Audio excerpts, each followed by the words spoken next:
for the O's as they had hoped. They've had to watch the visiting team celebrate on their home field more than they would care to. But today's a new day, and the last day of the homestand, we'll see Chen on the mound as he looks to change the Birds' fortune and send the team on the road with a victory.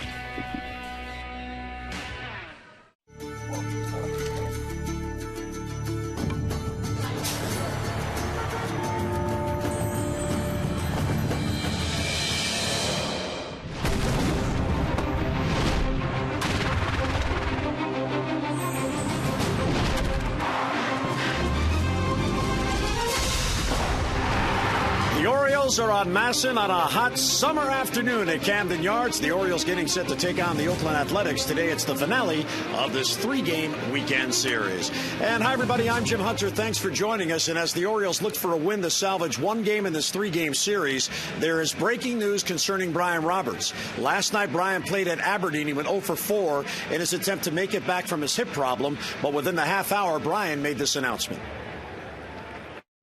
After playing last night and giving it a go with my hip, we're going to go ahead and proceed with surgery. It just hasn't responded the way that we were hoping it would. We kind of knew this was a possibility going in, but we wanted to give it the best possible shot we could to get back out there and try and help for the last 2 months of this season. But it's not going to put me in a position to play the way that I want to play and the way that I think is necessary to help. The main goal right now is to get ready for 600 good at-bats in 2013, and I think it's about a 4 to 6 month rehab probably. So, at this standpoint, I should have it should lend itself to a fairly normal routine process of after the first 3 months of getting ready for the season next year, and that's the consensus we came to was let's be ready to go for a healthy 2013, because I think we all believe that we're having a great year this year and we're going to have an even better next year, and I want to be a part of that in a healthy way. And Mike Bordick, as difficult today as this is for Brian with this decision, when you think about it, all the hard work he put in to get back from the concussion issues, if he can't be Brian Roberts, he shouldn't be out there, and this decision for him and the team is definitely the right one. Well, it is for sure, and boy, we were all testament to how hard Brian Roberts worked to get back in the lineup. We saw it firsthand that the hours he spent after dealing with the concussion syndrome and to get himself back in the lineup. And this setback really hurts Brian. You can see the emotion there in that press conference there. But, he's realistic here. He can't be himself right now. His hip obviously bothering him. So he wants to be 100%, try to help this team win. He alluded to the fact that next year, his hopes that the Orioles are going to be that much better. So he's looking for a healthy offseason, rehab it, and then come back in fresh. Now, listen, Brian Roberts hasn't played in 2 years. So, he's 34 years old right now, going to be 35, but he hasn't played almost in 2 full years. So you look to him to come back fresh after a nice winter of rehabbing and a new mindset and a new Brian Roberts with healthy legs and a healthy head, and hopefully the same Brian Roberts that the Orioles are so accustomed to seeing. So the torn labrum in the hip will be surgically prepared, and then he begins the long rehab process with the hip. And let's keep in mind, Brian Roberts, the big part of his game, his legs. If he doesn't have his legs, he's not Brian Roberts. Right, and that's why he made this decision. He felt like it was just going to be too hard. He wasn't going to be the same player. Brian Roberts' legs are so important, legging out doubles, stealing bases, helping his team defensively up the middle. And if he's not moving around well, he just thinks he's going to be a detriment to the team. So, a smart decision, obviously a tough decision for Brian Roberts, but one that he's making optimistically. And on to baseball we go as the Orioles look for a win to salvage a game in this three-game weekend series. It's the Orioles and the Athletics from Camden Yards. Lineups and first pitch are next.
Orioles baseball on Masson is brought to you by Southwest Airlines. Find our fares online only at southwest.com.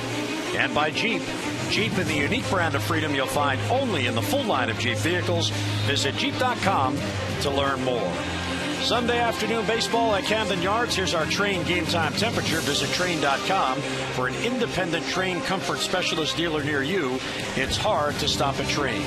86 degrees. That humidity still up there, though, at 49%. Just a slight breeze out of the north-northwest at 7 under mostly cloudy skies. Oakland looking for a 3-game sweep. Here's the Dodge starting lineup for the Athletics. See your authorized Dodge dealer and experience a world of performance, design, and fuel efficiency. Schedule a test drive or go to Dodge.com and check out our powerful lineup. Weeks, Gomes, and Reddick, who's back in the lineup with Cespedes in the cleanup spot. Chris Carter in the number 5 spot. He'll be at first base today. How about that? 18 games. He's got 8 home runs, 16 RBIs. He has homered in each game in this series. Brandon Inge at third, then Norris Smith, and Brandon Hitz at shortstop will round it out. And here's the scouting report this afternoon on Wei-Yin Chen. Quality rookie, I guess he is. 11 quality starts, tops all major league rookies. And 93 Ks, third among all rookie pitchers. So great job here in the early going rookie campaign for Wei-Yin Chen. And he's done it with fastball command. He's been able to locate his fastball in and out to set up his secondary pitches. Changeup has been very effective, and that slider is getting better each game. And he needs that today because this is a big game for him. A couple tough losses over the weekend to the A's. Be really nice to get a win here before heading on the road to face the Yankees and Tampa Bay. Wei-Yin Chen making the 21st start.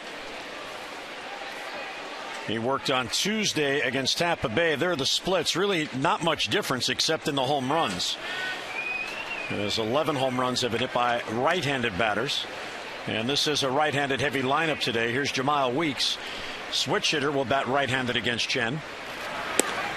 And there's a pitch that's in there for a strike, and it's 0-1. And Weeks is just continually moving up in the lineup.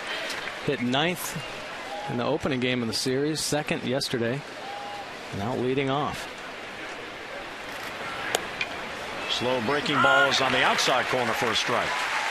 And quickly 0-2 on Jamal Weeks, who is 6 out of 19 on this Oakland road trip. Of course, with him, it's all about his speed. Keep him off the bases. And the 0-2 is outside, 1-2. He doesn't chase. Buck Showalter's team at 52 and 49, 3.5 out now in the wild card. Bob Melvin's team has one of the 2 wild card positions. And that pitch just missed inside, so 2-2. It would have been nice if he would have gotten that call, because Chen very effective in there. In a part of the plate, he can pitch off the plate inside and then spot it like he just did there, but not getting the call. And a foul back as Weeks battles. He was down no balls and 2 strikes after 2 pitches.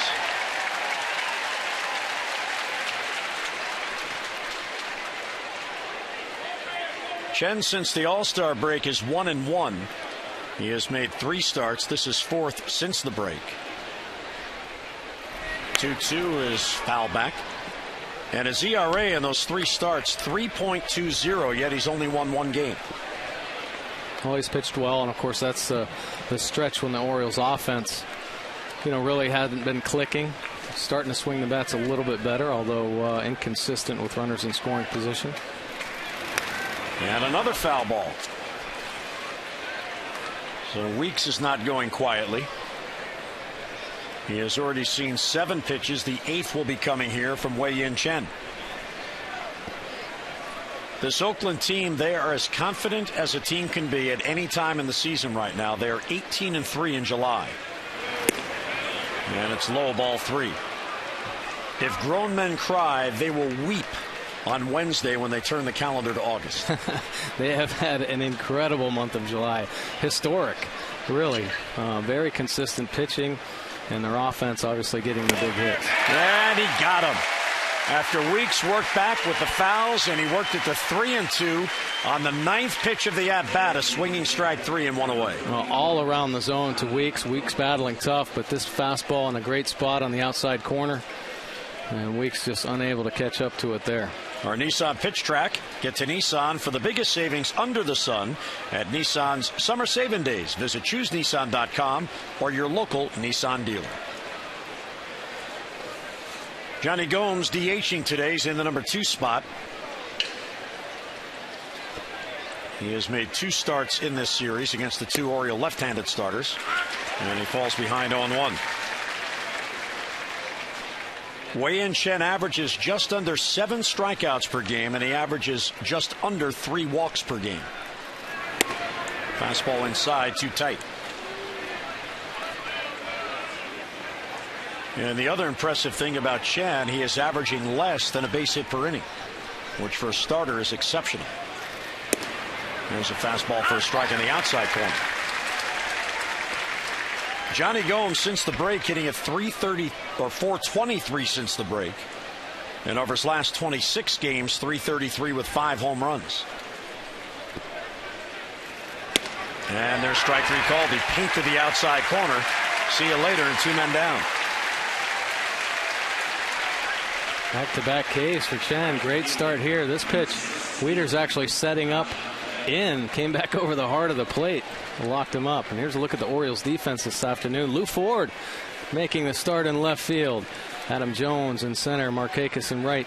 Wilson Betterment plays third, Hardy at short, Quintanilla second base, Reynolds at first, and Matt Wieters back behind the dish after dealing with some bicep problems.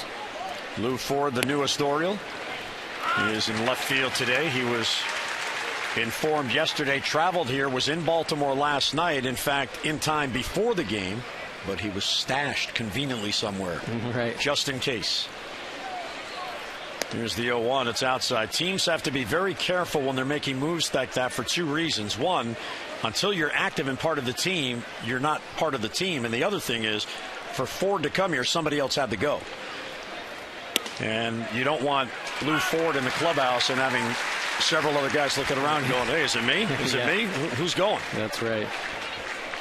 I'm sure he was comfortable at a downtown hotel, knowing it was likely he'd be activated today, but in town but not at the ballpark last night. 1-2 on Reddick. And he got him. How about that start for Wei-Yin Chen? He strikes out the side. A's go 3 up, 3 down. Bottom of the first coming up. Here come the Birds.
Three strikeouts, top of the first. Here come the Orioles in the bottom of the first. Southwest Airlines starting lineups for the Birds. Nick Markakis, J.J. Harding, and Adam Jones, with Matt Wieters back in the lineup. He has sat out the past 2 games with a bicep issue. Lou Ford, his Orioles debut, then Mark Reynolds. Chris Davis on the year. He's DHing today. 17 home runs and 49 RBIs. He is on a tear on this homestand. Betterment and Quintanilla rounded out. And here's a scouting report on Travis Blackley. He is a journeyman, 8 teams in 8 years. He's pitched in Mexico, Japan, all over the place. Kind of finding his niche here, though, with the A's. Loves the road, 2-0 with a 1.71 earned run average. Only 2 walks in 21 innings. And his approach, he likes to mix it up. He's got all the pitches, and you're going to see a steady diet of everything, and that's how he keeps hitters off balance.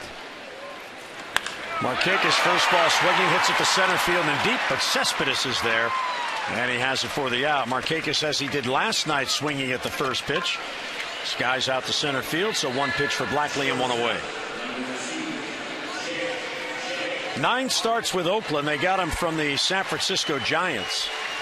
A waiver claim. That was on May the 15th.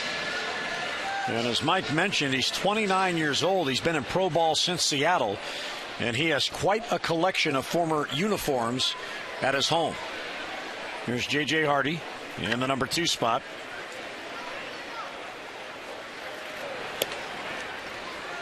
Fastball's outside, 1-0. J.J. July 1st to the 21st, 130, 188 slugging. Since then, 318, 500 slugging percentage. And the strikeout rate has gone down. It's a high pop-up third base side, inches over, but he'll run out of room. And Hardy even in the count at 1-1. Even last night I talked to him this morning, and we're just talking about the game a little bit, and he feels so good right now at the plate. He just missed a couple pitches. Cologne ran a couple fastballs in just off the barrel that could have been home runs, he said. So his swing is feeling a lot better. His timing is right. And he pops it up softly towards third. Brandon Inge is there. And he's got it for the out, and 2 down on a couple of balls put in the air. Off-speed pitch got Hardy. Here's a look at the Athletics defense this afternoon. Smith over in left field, Cespedes in center, Reddick in right field, Inge at third, Hicks, and Weeks up the middle, Carter back at first base, and Norris back behind the plate. As we look in from the bar above the batter's eye in center field, those are great seats, as you can see. All you need is a ticket to get in the ballpark. You can go grab an available stool there and watch the game. Yeah, super spot. Here's Adam Jones, who loves day games. Batting with 2 outs and nobody on. And he takes a strike in the outside corner. 0-1. Adam is a .320 hitter in day games. Nowadays they keep track of everything. Well, yeah, of course, but it's tough. Some hitters really don't like it. It's such a different part of the routine. A day game, so used to night games. Adam going the opposite way, fouls it off, and he's down no balls and 2 strikes. But it doesn't seem to affect Adam Jones. Adam 4 out of 18 on the homestand, couple of home runs, 6 RBIs.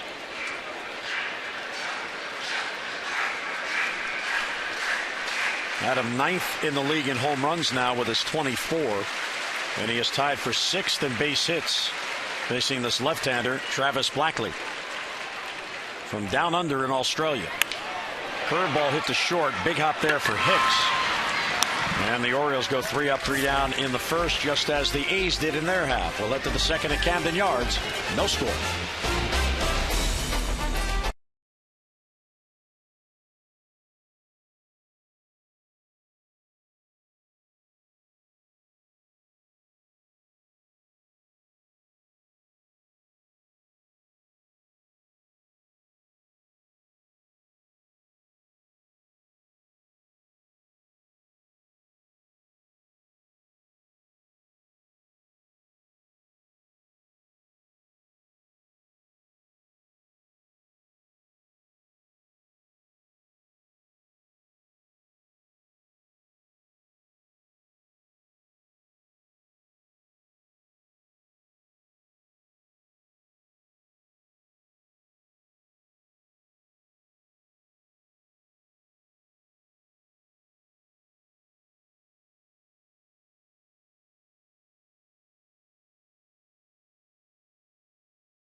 Luna, call for the Luna Double and get your second room of flooring absolutely free. Call 877-241-LUNA.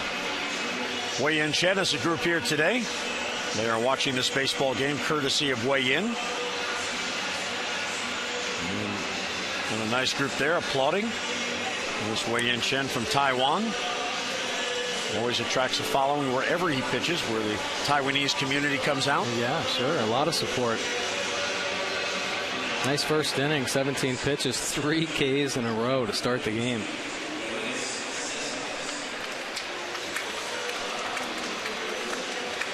Wei Yin Chen already has a win against the Athletics on the year as he gets set to face Yoenis Cespedes here leading off in the second. Carter and Inge will follow. After watching Cespedes play here this series and obviously through the course of the year, I tend to think the A's got him for a bargain. And he rips it into left field. Lou Ford over to cut it off. Hustling. Cespedes trying for 2. Here comes the throw. He is out at second base.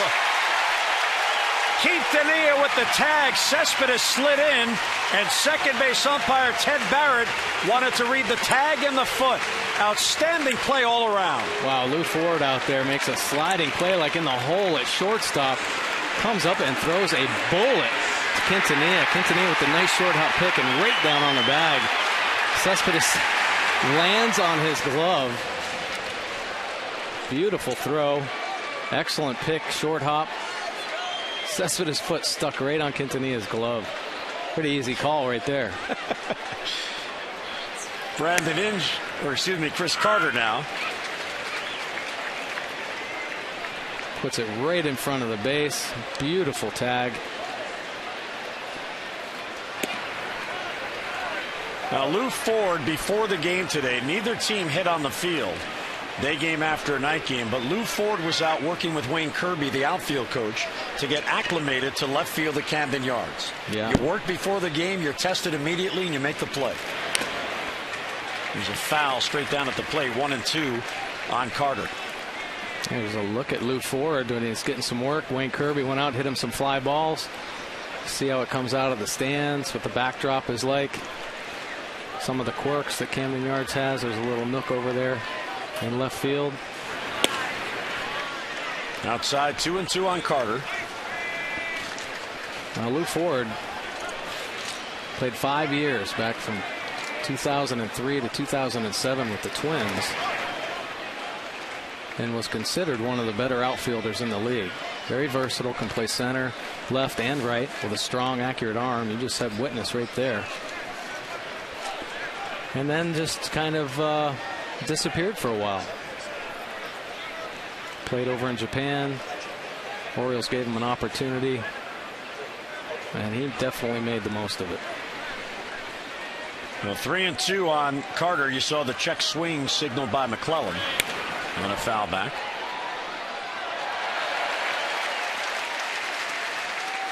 Buck Showalter on the bench. Ryan Flaherty listening in. Buck obviously talking about positioning, how to make the tag. Talking about the tag at second base. Yeah, how to set yourself up so you can get the glove into that front edge of the base. And that's outside for ball 4. Oakland has the game's first base runner. Well, Mike mentioned that Lou Ford has been well traveled, and boy, that's an understatement. Since he last played in the major leagues, September 30th of 2007, here's where he's been. He played in Japan in 08. The Long Island Ducks in the Atlantic League. Then he hooked up with Louisville, the Reds AAA team. 2010, he went to Mexico. 2011, back to the Long Island Ducks. This year, he began in Long Island until the Norfolk Tide signed him, and now he's here in Baltimore. 343 games in all those various leagues, including the Japanese major leagues, in between his last big league game and today. Pretty amazing road trip there for Lou Ford, and what a tribute to him and just his passion for the game of baseball, not wanting to give it up. 35 years old. You know, baseball is his life, so he kept working hard at it. Played really well in Norfolk, and I'll tell you what, the biggest tribute to Lou Ford is when manager in AAA Ron Johnson announced to the team that Lou Ford had gotten called up to the big leagues. The whole clubhouse stood up and clapped for him. That's how much they appreciated his effort and what he has put into the game. Just says so much about his character. 1-1 on Inge with Carter at first and one down.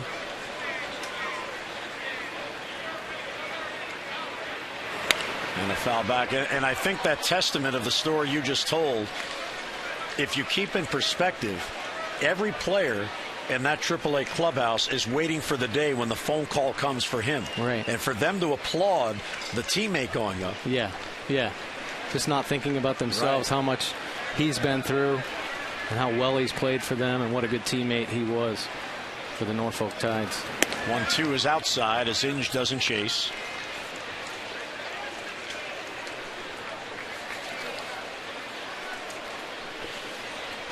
Brandon Inge released by the Tigers.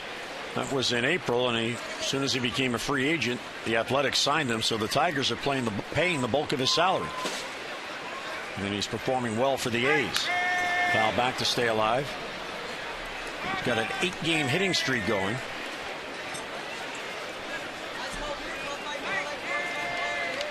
A's have won 2 in a row, 9 of 10 and 13 of 15. They are at 55 and 45. Bob Melvin has this team believing in itself, and why not? All they do is go out and win every day. And they now have second place in the AL West all to themselves. The 2-2 is outside ball 3, which means if you look at the wild card perspective, if the season ended today, Oakland would be the host team in that wild card game. Right. 3-2 with one down. Let's see if Melvin puts Carter in motion. He does not go. And there's a strike 3 call. So Inge is down on strikes. And 2 away. 4 outs recorded in this game by Chen have been strikeouts. Another out on the bases. And he is just dotting that inside corner. What a great pitch, down and in. Really tough pitch to get the bat on. Locks Inge up. The 2-downers, Derek Norris, the catcher.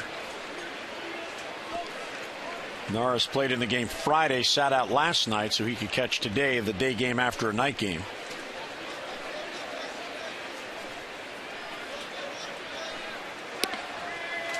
And a strike on the outside corner. Speaking of strikeouts, how about rookie strikeouts? The pitchers in the American League.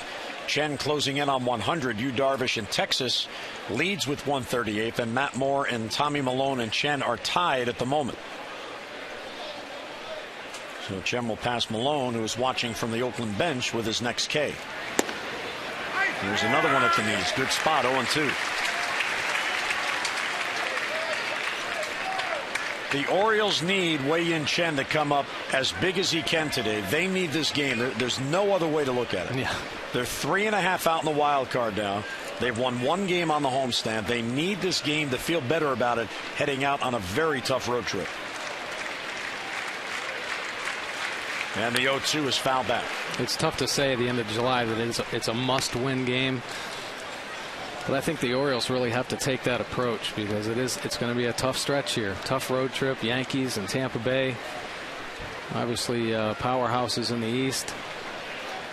And then the Orioles have played pretty well on the road. Just a tough test. Yankees been in first place for a while now. 0-2 on Norris. Carter at first with 2 down. And he got him. Off-speed pitch that broke under the swing. Wei-Yin Chen has 5 strikeouts. Some help from his new left fielder, Lou Ford. Gunned down a runner at second base.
Wieters back in the lineup. Sat out the last 2 days with a bicep strain, and it's been a tough year for Matt, Mike, in the sense that it's been a very streaky year for him, and right now he's just looking to break out. Yeah, well, you look at those numbers right there, how up and down it's been. A pretty good start in April, 6 home runs and 15 RBIs. Cooled off in May, hot again in June with the 16 RBIs.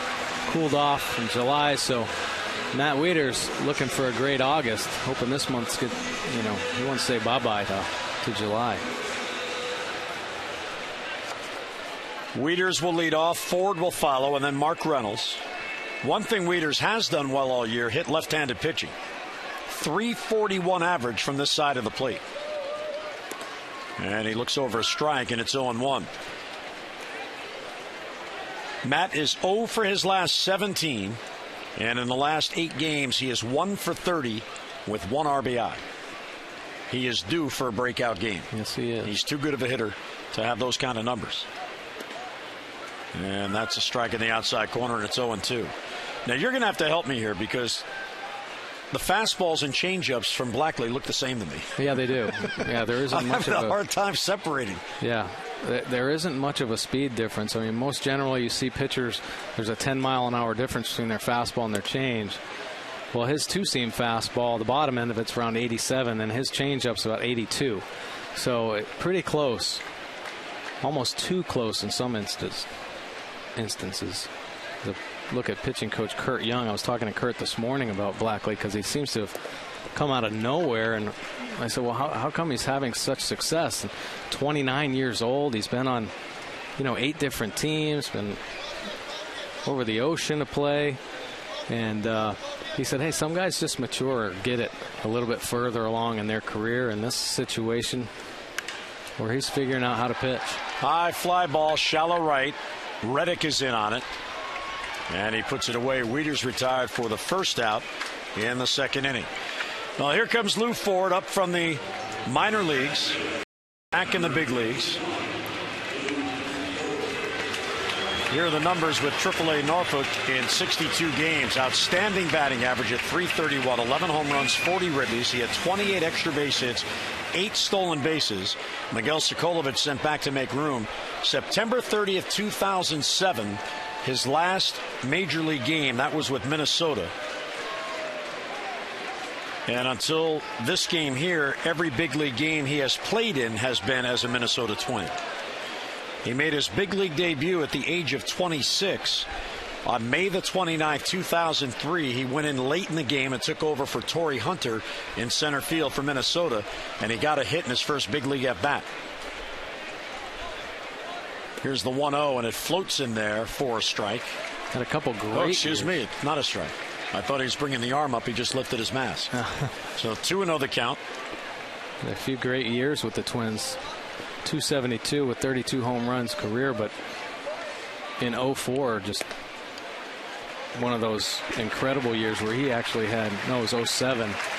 He had MVP considerations, 15 home runs, almost hit 300 at 299. So had a couple really good years, strong years with the Twins.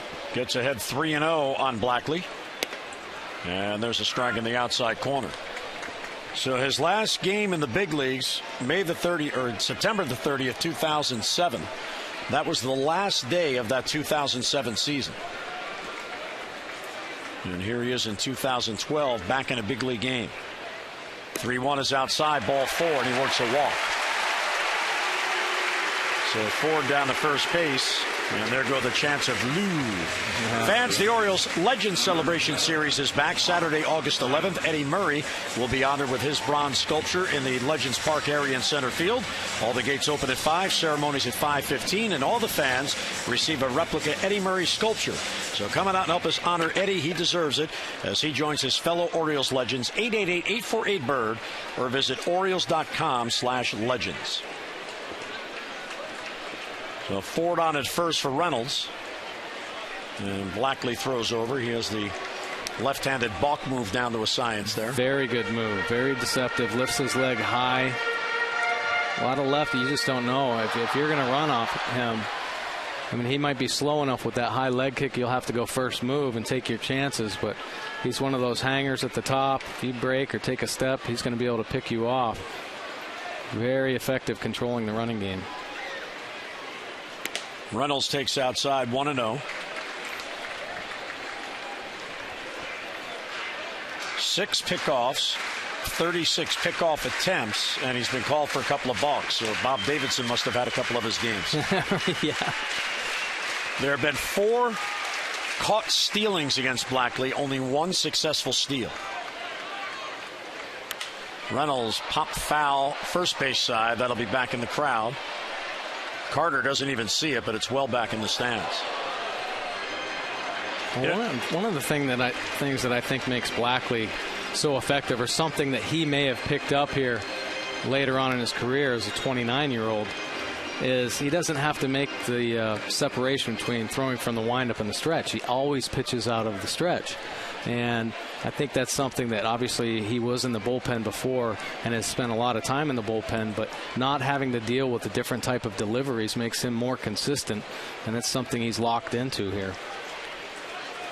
Pitch to Reynolds is outside, 2-1. Well, you look at his career, and it's an amazing journey. He signed with Seattle in October of 2000 out of his native Australia, and he actually was in the Mariners organization all the way until April of 2007. And then he was traded to San Francisco. And in 2008, this is fascinating to me, the Phillies took him in the Rule 5 draft. They offered him back to San Francisco, and the Giants said, no, that's okay, you can keep him. How often does that happen? Never. Foul off the bat of Reynolds, and it's 2-2. They declined the right to take their own player back, and they told the Phillies, just go ahead, you can keep him. Yeah, left-handed pitcher. After that year, he went to Arizona. Then he went to the Mets. The Mets released him. He was signed by the A's. The A's released him. He was signed by the Giants, and then the Athletics had a different opinion of him. Wait, he's 29, lefty, he can breathe, and he claimed him on waivers. Yeah, there you go. That's what most organizations think about lefties. 2-2 to Reynolds. He got him. Off-speed pitch. Reynolds down on strikes and 2 away, and the strikeouts continue to mount for Reynolds. That is 9 Ks on this homestand for Mark. Well, this was a more effective changeup, so about 77 miles an hour, and you see that rotation on the ball tailing down and away from Reynolds.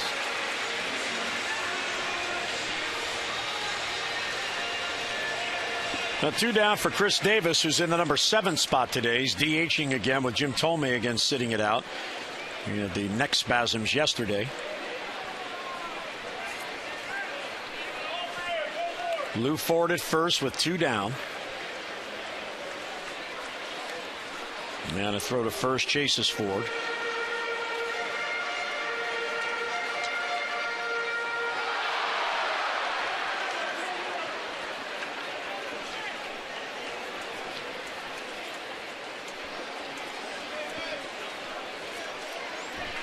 That A's defense has the shift on Davis. Breaking ball is low, and it's 1-0. Chris hits lefties pretty well. He's at 288 left-handed, which is higher than his season average of 264.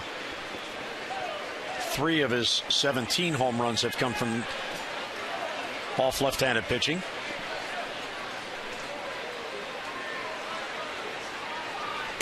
Slow breaking ball that's high, ball 2. 2-0 on Davis.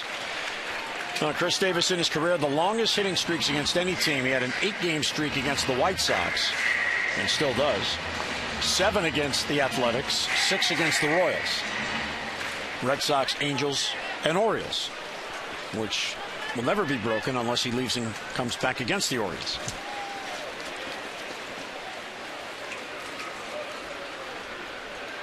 And that's low, ball 3. Good patient approach here by Chris Davis against Blackley, who walked a batter here in the inning, Lou Ford. He's averaged 1.5 walks per 9 innings. Yeah, very effective all around the strike zone.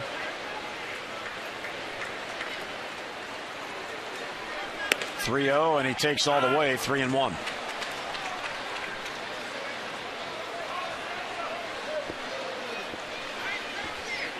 Davis has hit in 3 in a row. He has been on a tear.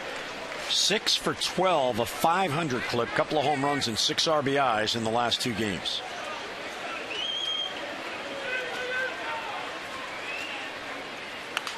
And he pops it foul out of play.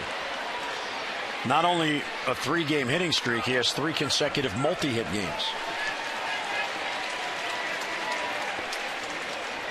Yeah, when he gets hot, he can do some damage. Put up big numbers, home runs, RBIs. And he's had some big hits. I mean, he was part of that huge rally on Friday night. That big hit to left field, scoring the go-ahead run, which we know the Orioles would later relinquish, but good at bats. Ford goes on the 3-2, and it's popped up third base side. Now in foul ground is Inge near the stands. He reaches up and he runs out of room. The ball kept fading on him. It looked like he had it all the way, and it just kept going.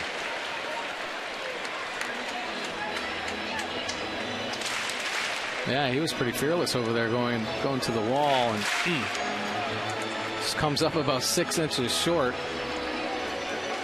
See it just out of his reach. Actually, geez, just a couple inches short. What an effort.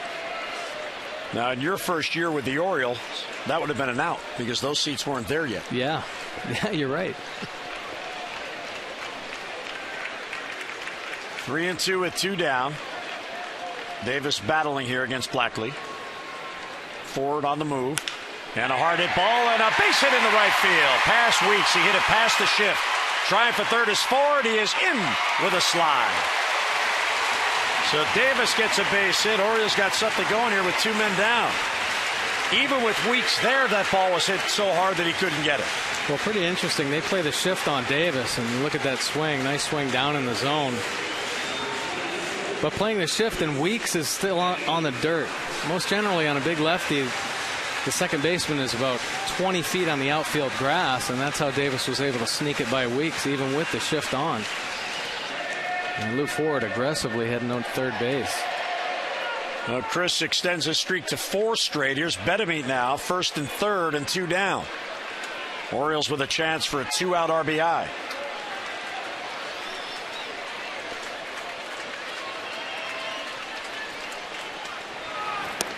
Breaking ball is low, 1-0. Betemit has a modest 2-game hitting streak going, but he's going in the right direction. 3 out of 9 in the last 2 games. Overall, he is 4 for 20 on the homestand.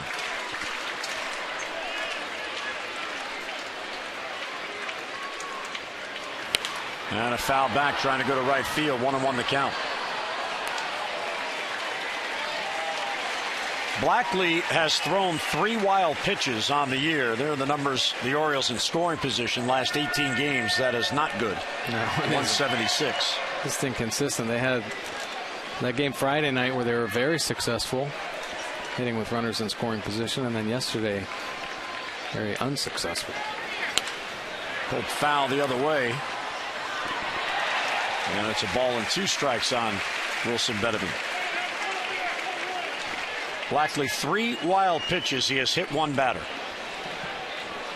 25 pitch inning.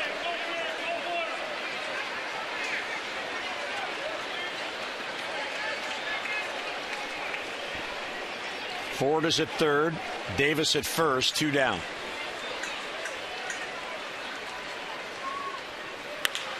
Right to Weeks at second base. He'll play the hop and the underhand toss to second. And they force up Chris Davis, and the Orioles' threat is over. A hit, a walk, 2 left. We're through 2. No score at Camden Yards.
Orioles baseball on MASN is brought to you by Navy Federal Credit Union.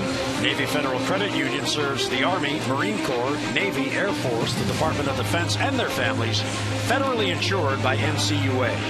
By Chapin Davis Investments, celebrating 60 years of advising investors. Call Chapin Davis at 800-222-3246.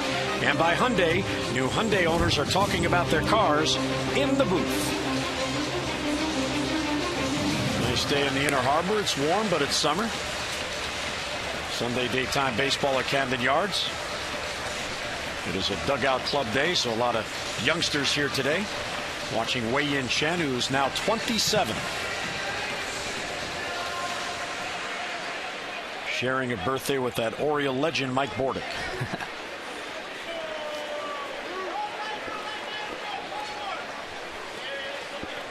Wei-Yin will go to work on Seth Smith, the number 8 batter, then Hicks and Weeks. 8, 9, and 1 here in the third with no score. And it's inside, 1-0. Smith, one of 2 left-handed batters in the lineup against Wei-Yin Chen. And a swing and a miss, 1-1.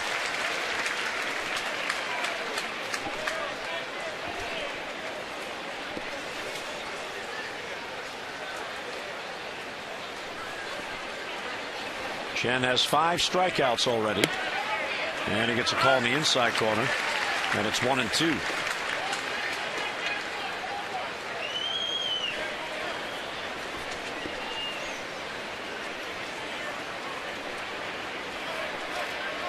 And he got him.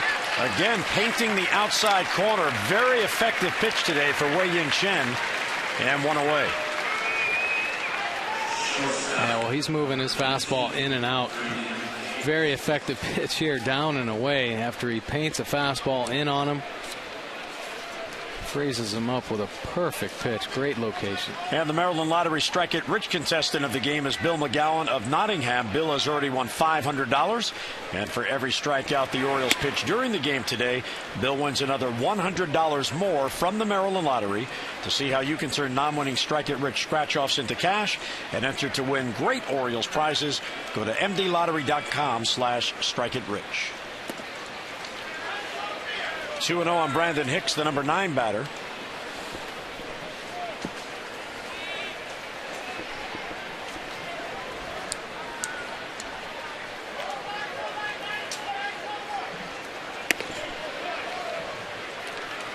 And he takes ball 3. And Chen has 6 strikeouts already. His career high is 9. July 3rd at Seattle. And he already has 6 through 2 1/3 innings. Here's a strike on 3-0 as the batter Hicks took all the way.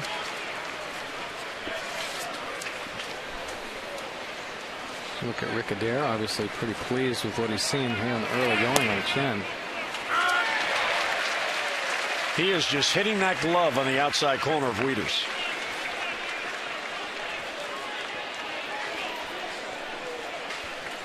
From 3-0 to 3-2 on Hicks, who was 4 for 14 on the road trip for the Athletics. Up foul out of play. He started on Friday night but did not play last night.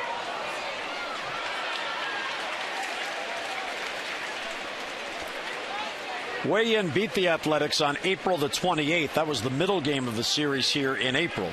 He went 7 strong innings that day, 1 run. And it's just outside, ball 4. So 1-out walk. And Oakland has a base runner.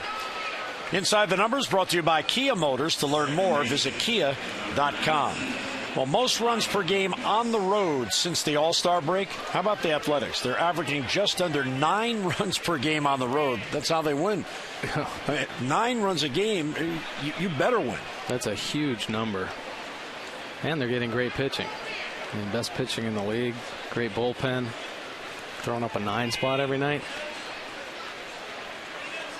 Jemiah Weeks now will take it low, 1-0.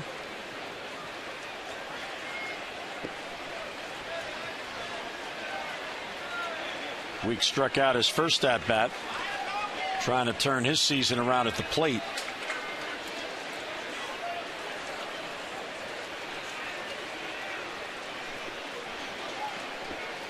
Hicks with a lead off first with one down. Bob Melvin will run. They have 77 steals on the year. Of course, Coco Crisp is their most adept base stealer. He's not in the starting lineup today, but Melvin will switch it up. He'll hit and run and hit.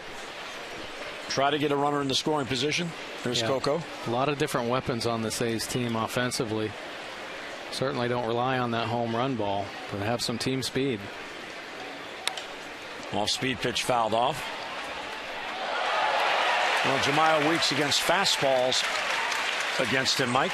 Yeah, versus that fastball kind of dropping here as you get into the dog days of summer. And not making that adjustment. A lot of times that happens when he's probably seen more steady dose of breaking balls, so he's adjusted to that and now just unable to get on that fastball. 1-1 the count, 1 on, 1 out. No score in the third. Runner goes, pitch is swung on and missed. Wieters throw to second base, bounces past the mound. Wieters looked like he was bothered by Weeks and never did get a good throw off. Just couldn't get it out of his glove. Pretty good jump there by Hicks, and Wieters comes out and is unable to get that handle there at the end. He almost threw it right to Chen. Chen made an effort. Went right off of Chen's glove. A runner in scoring position with one down. It's 1-2 on Weeks.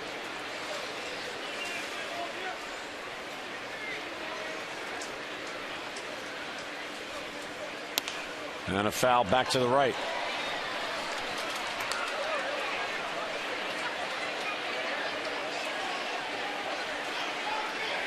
The first time through the lineup, as Weeks is the leadoff hitter, so the lineup turns over. Of the 9 hitters that Chen faced the first time through, 1 player put the ball in play. That was the base hit by Cespedes, who was out trying to stretch it. There have been 6 strikeouts and 2 walks to the other 8 batters. Here's the 1-2, foul back. The other thing I've noticed in this 3-game series, the Athletics do a real good job of prolonging at-bats. They have that ability to foul off pitches. And even if they eventually make it out, at least they made the pitcher work and the pitch count starts to elevate. Yeah, you're right. They do. They're not afraid to get the count deep, hit with 2 strikes, wait for their pitch. And some of these guys have actually attacked early in 0-0 counts. Some of their power hitters like Carter and Cespedes, but fly ball shallow right. Markakis was playing shallow, and Nick has it for the out and 2 down as Weeks is retired.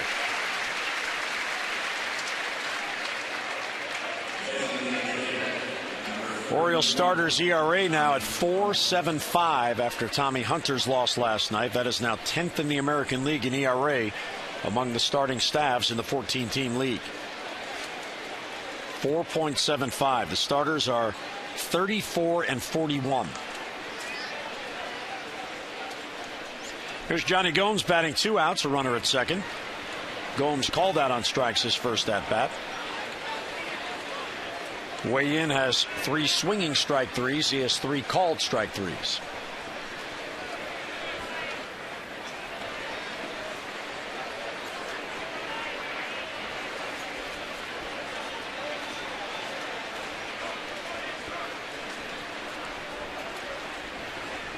Chen taking his time on this hot day. And a foul back on the screen. Well, one of the reasons the Orioles have gone 1-4 on this homestand, Mike, here are the pitching numbers on the homestand.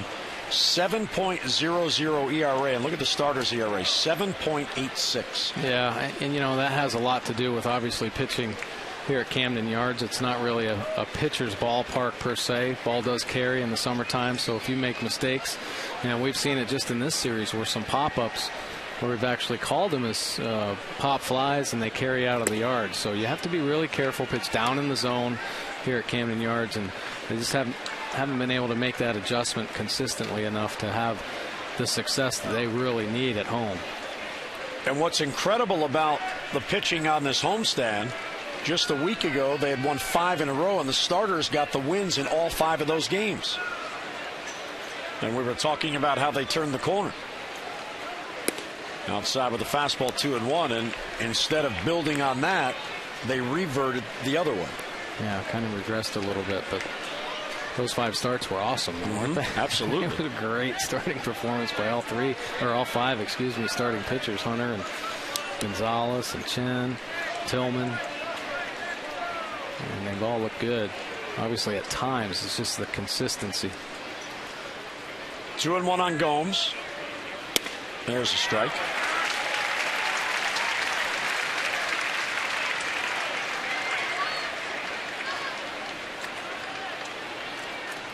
Chen has a very simple follow through, doesn't he? And the key for him, as the ball leaves his hand, every pitch looks the same. Yeah. Well, most successful pitchers, that's it. I mean, you just don't know what you're getting when it comes out of his hand.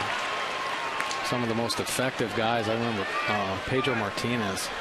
It's one of those guys where everything looked the same. And you start guessing a fastball, next thing you know, it's a breaking ball. You look like a fool at the plate because you swing at it, or a changeup. And that's the goal. I mean, I think all starting pitchers obviously have a nice, smooth, consistent delivery. But to have that arm slot, every pitch come out of the same hole in their release point.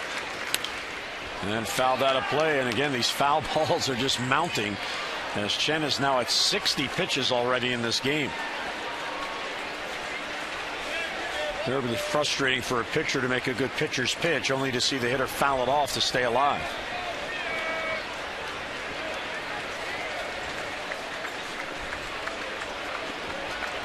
A 3-2 with 2 down, the runner at second. No score in this game. Athletics going for a sweep. And it's over but low, ball 4. Patient at bat for Gomes. That is the 3rd walk in this game allowed by Chen, and the A's have 2 on with 2 out for a hot hitter coming up.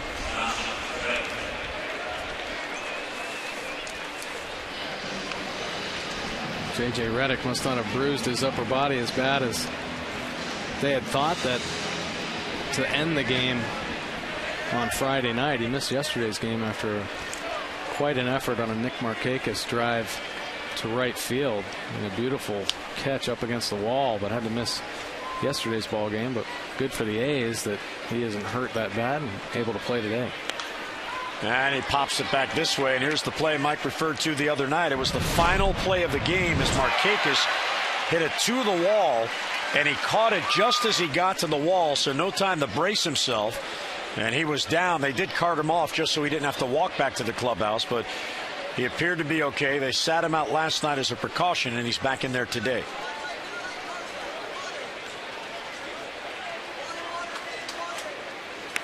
Check swing, and he fouled it off into the Athletics dugout.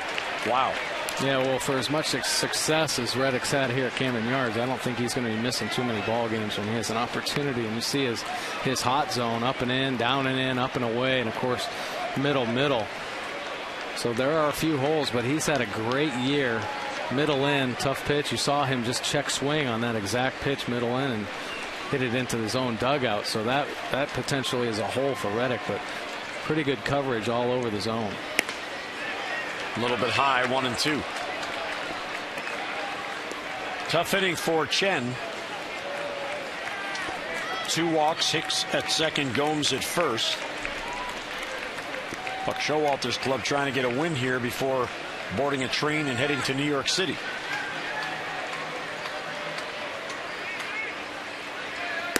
And it's high, 2-2.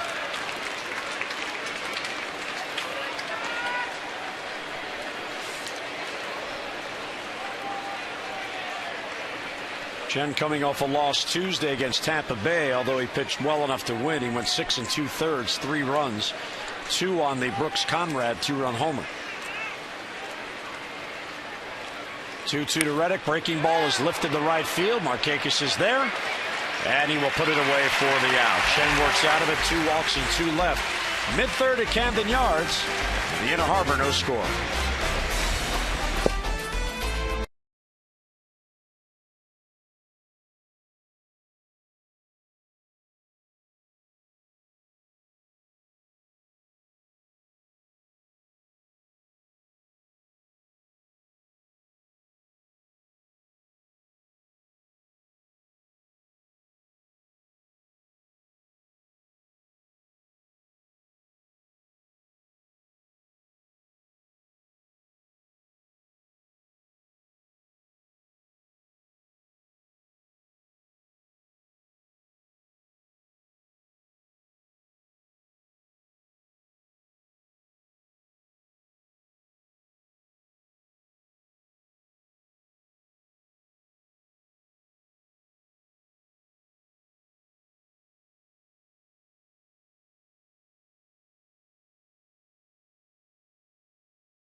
In fact, Omar Quintanilla 7 for 16 over the past 4 games.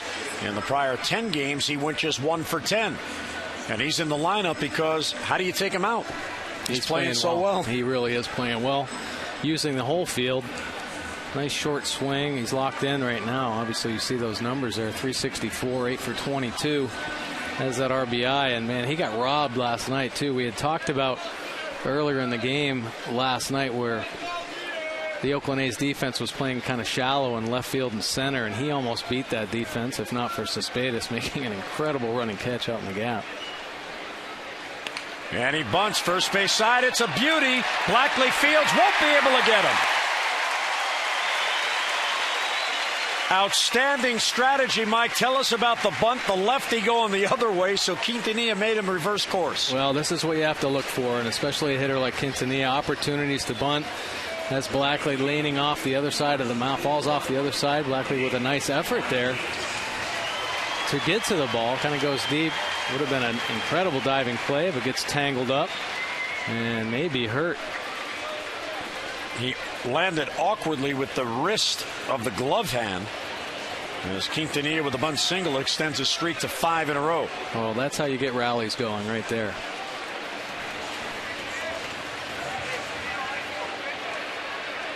Maybe his neck landed on the glove. Yeah, tweaked his neck a little bit. I mean, that's what it looks like he's talking to the trainer about.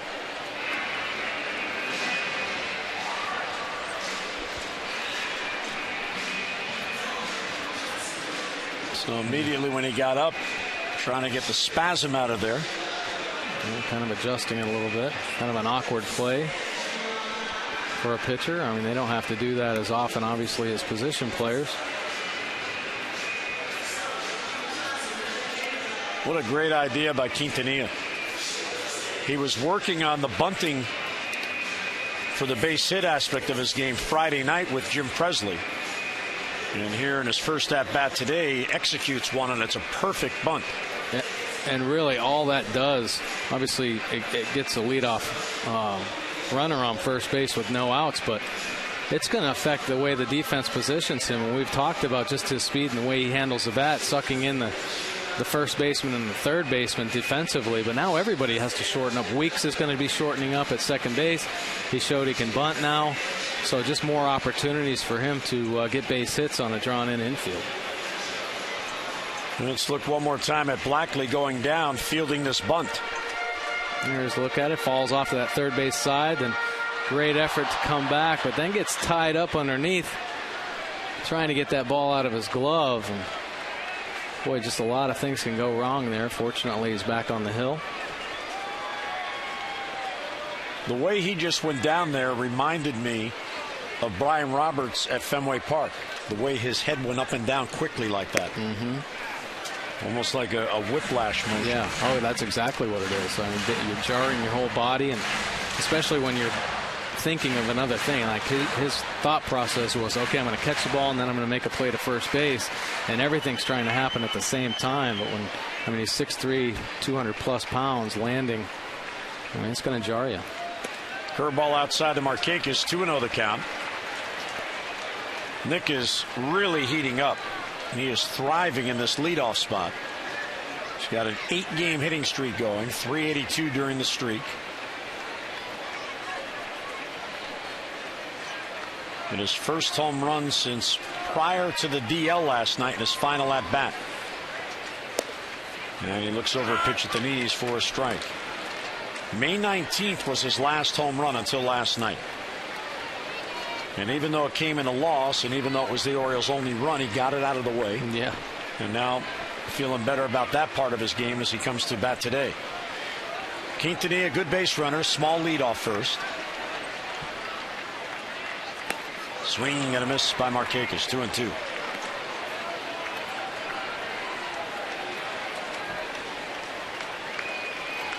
Talked about Chen averaging less than a base hit per inning.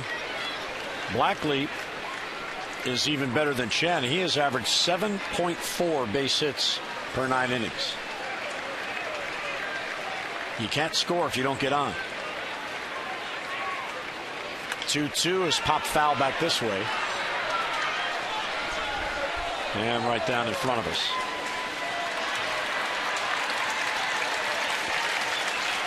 And Blackley just continually mixing up his pitches. A pretty good changeup right there to Markakis from a breaking ball before that.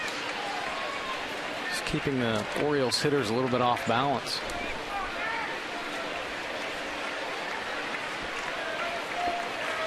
Quintanilla, the bunt single, to lead off the inning. He's at first. And the 2-2 coming to Markakis. And a bloop to center field. Moving in is Cespedes, and he makes the catch.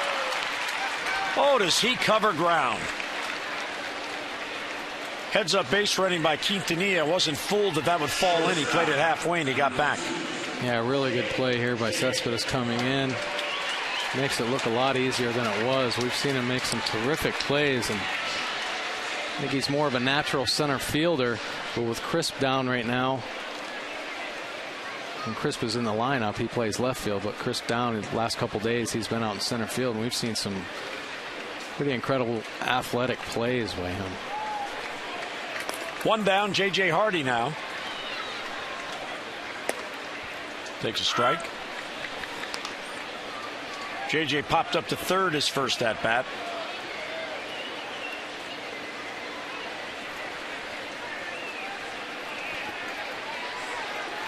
We have no score.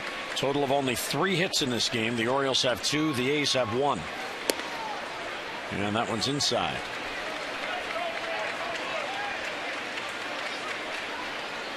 Blackley, 29 years old, his 3rd season. He's coming off a win Tuesday at Toronto, in which he pitched very well against the Jays. Hardy, deep left field, down the line. Will it stay fair? That is a foul ball. Just to the left of the pole.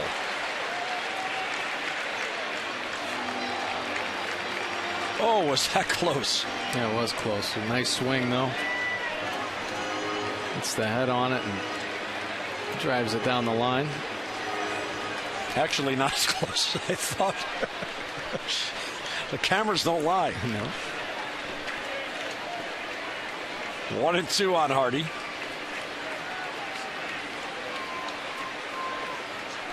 And a throw to first, and it gets past Carter.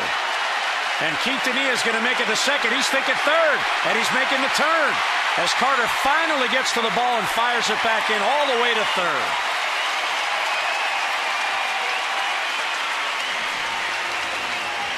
Mike, that's a big break for the Orioles, but to me, I have no idea what Blackley was thinking. He had a 2-step lead. Yeah, he had a 2-step lead, but he tried his Bach move. Tried to get him sleeping over there. He hadn't shown him a move through the course of the whole at bat. Tries this Bach move very close, and I think he picked off Carter instead. Carter unable to handle that play. And really, the right fielder, Reddick and Weeks, didn't move, so I think they all expected the ball to be coming home as well. A lot of times in those situations, if they see a pickoff call from the catcher, the second baseman and the right fielder, second baseman especially, will back up first. And Hardy takes a breaking ball high, 2-2 the count.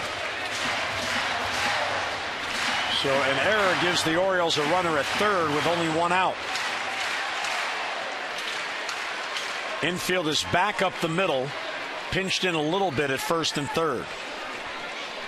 And a 2-2 pitch coming to Hardy. And a foul off his foot.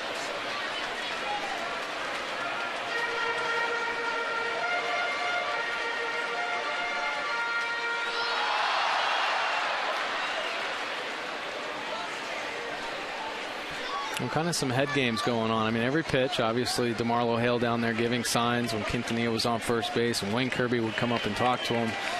So they tried to get a little tricky with that pickoff play, but, you know, it cost them here. 2-2 to Hardy is fouled back. And, Mike, you read that correctly, that Carter looked like the one who was fooled. He's been charged with the error for missing that ball. Right. Well, Carter, you know, hasn't been up that much this year or played that many games behind Blackley.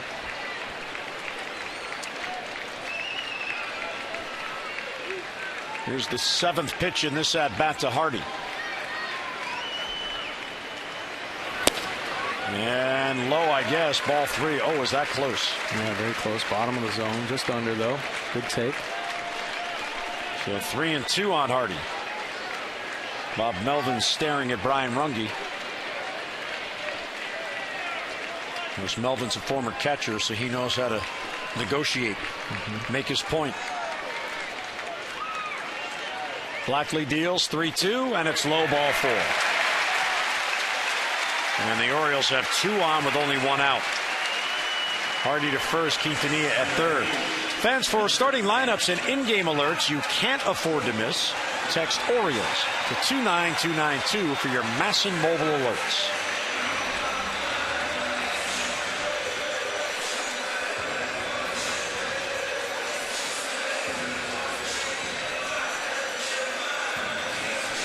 So an 8-pitch at bat for Hardy. He draws the walk. And the Orioles' leading RBI man comes up, Adam Jones. Bounced out sharply to shortstop his first at bat.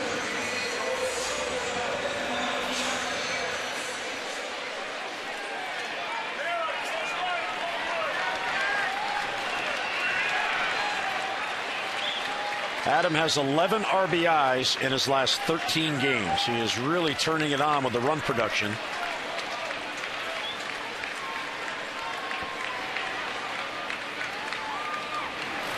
Line drive left center field. That's a gapper, and that's going to get all the way to the wall. Bounces off the wall. Quintanilla will score. DeMarlo Hale will hold Hardy at third, and on at second with an RBI double, Adam Jones, and the Orioles have the lead.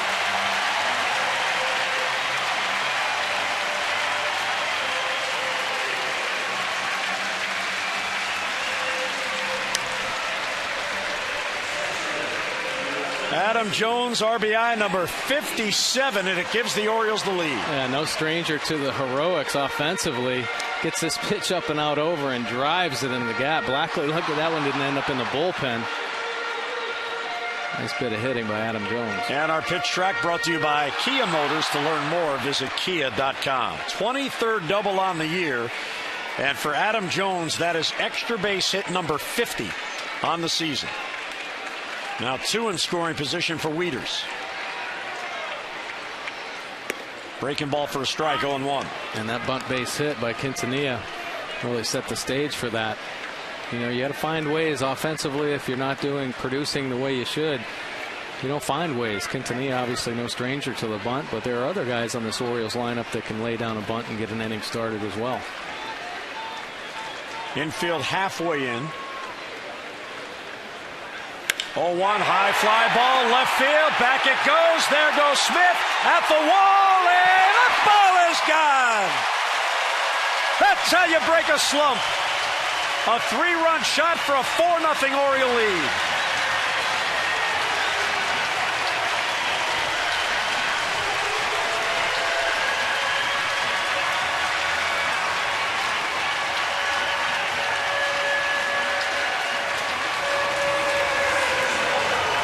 Number 13 for Matt Wieters. Can you say slump buster? The 0 for 18 is gone. 59 at bats without a home run. That's gone. And the Orioles have a 4-0 lead. Yeah, beautiful swing by Matt Wieters. Couple days off, resting his bicep. And that rest obviously got him back on track. Ball 1 to Lou Ford. Huge home run here. Another pitch out over the plate. Just talked about how Adam Jones just missed driving one into the bullpen. Well, Matt Wieters does not miss that pitch. Beautiful swing. Swing and a miss by Lou Ford. Oh, does that feel good for Matt Wieters? Well, you were talking about it earlier. He's just too good of a hitter to be in a slump that long. Yeah, he really is. And he's been up and down obviously this year, but that one's got to build his confidence. Huge swing, give the Orioles that 4-0 lead. 1-2 on Ford, who walked his first at bat, and he pops it up. The catcher Norris is calling. Here comes Carter, and Carter calls him off, and it's a good thing Norris moved. I would not want to be hit by Chris Carter when he's at full gallop. No, he's looks like a defensive end. coming in there. But that's a really nice play. I love to see that when corner guys take charge. It's tough enough for a catcher to make a play on a pop-up with all their equipment on and obviously a smaller type of glove. Corner guys have a better read. Carter took advantage of that, came in and called him off. Well, 2 down in the inning. Here's Mark Reynolds, the 7th Oriole to bat. And he will take a strike. Good movement on that fastball that almost looked like a screwball as it came in and made a right turn. Hardy and Jones discussing their at-bats. You know, you look at how an inning develops, Mike. J.J. Hardy had an 8-pitch at-bat. He saw everything that Blackley threw, which meant Adam Jones on deck behind Hardy was watching everything he threw. Jones goes up. He's expecting him to try to get ahead, and he jumps on the first pitch. That's exactly right. That's the thinking, the process that so many hitters have, and you see Adam Jones and Hardy talking about it. Matt Wieters enjoying that home run, that 3-run home run too. But yeah, seeing what they have, a pitcher falls behind. J.J. Hardy works a great at bat to draw that walk. And Adam Jones says, well, you know, he wants to get ahead right here after throwing so many pitches to J.J. Hardy, and he just ambushed him. Same with Matt Wieters.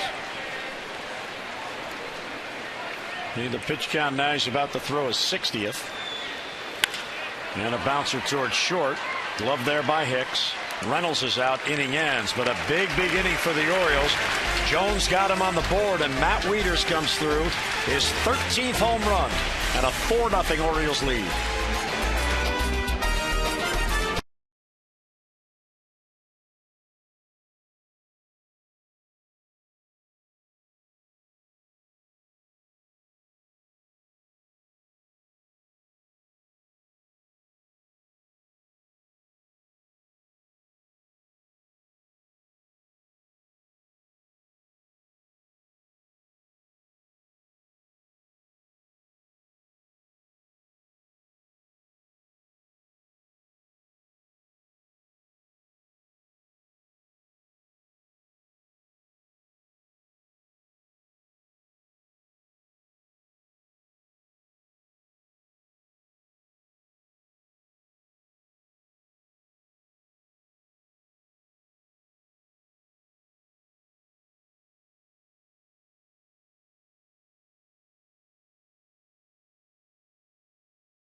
August 9th, first 10,000 fans 15 and over receive a Wei-Yin Chen t-shirt.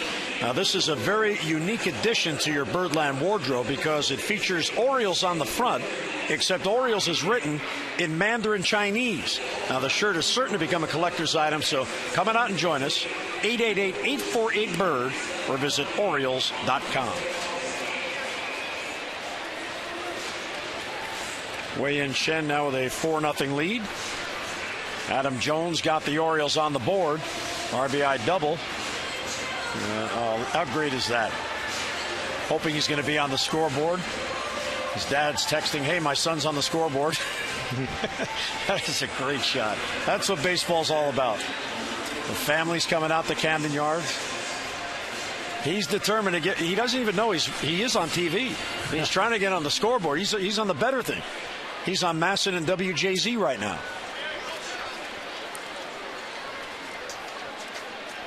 Here's Cespedes. Swing and a miss.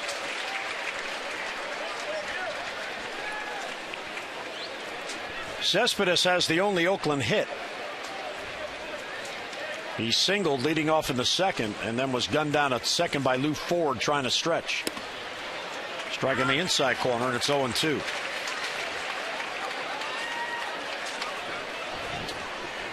It's been a strange game for Chen. He's faced 12 batters. Only 3 have put the ball in play. And he's gone. Chased.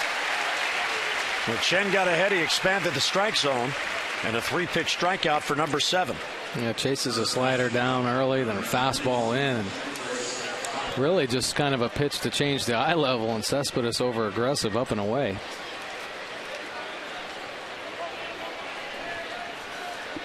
Beautiful day downtown. Sun has come out occasionally. Another hot, muggy day, but it is July 29th.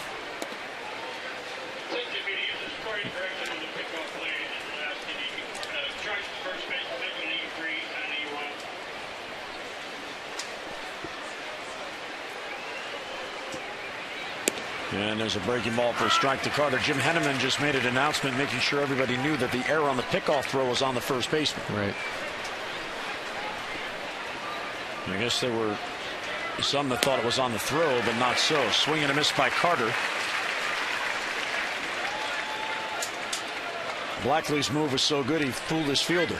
He did. I think he had everybody fooled out there. See you later. He paints the outside corner again. That has been Chen's most effective pitch today, Mike. When he gets ahead, Weeder's setting up outside and he hits the glove. Yeah, he is spotting that fastball down and away. Nice pitch here down in the zone. This freezes Carter, and Carter's been swinging a great bat here in this series.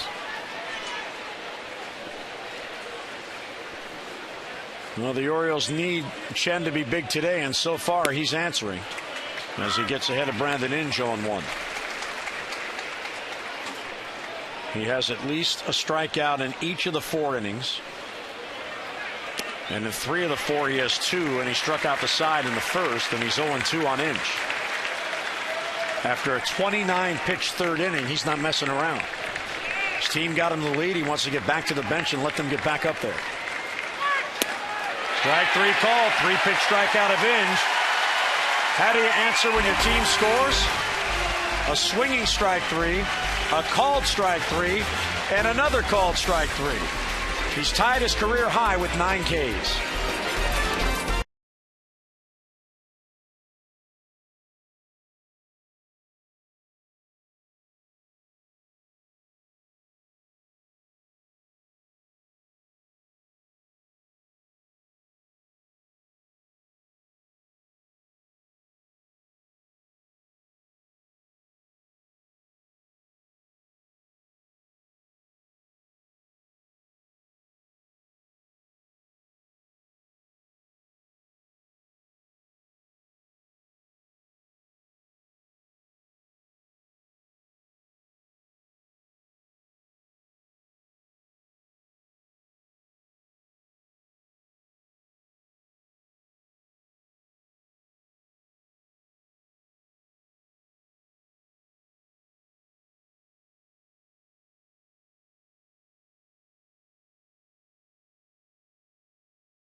Orioles baseball on Masson is brought to you by AT&T, the nation's largest 4G network. AT&T, rethink possible.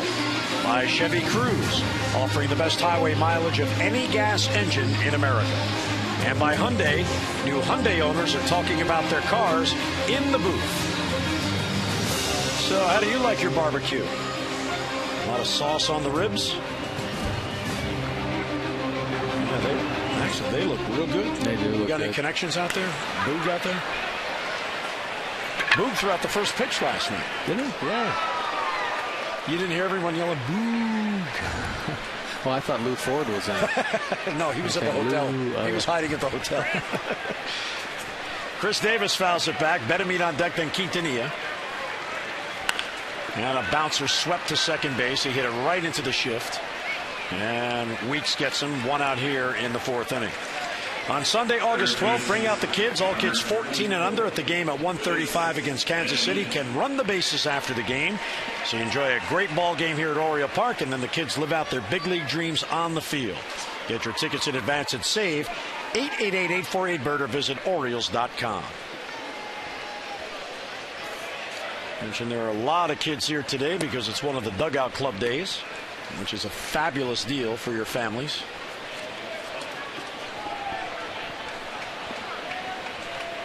Bettamy bounced out his first at bat. Fly ball left center field. Cespedes calls off Smith, and he's got it for the out. And 2 men down. You could hear that ball as it hit the bat. He didn't get it. Yeah. A little bit off the label there. Didn't quite carry as much as he had hoped.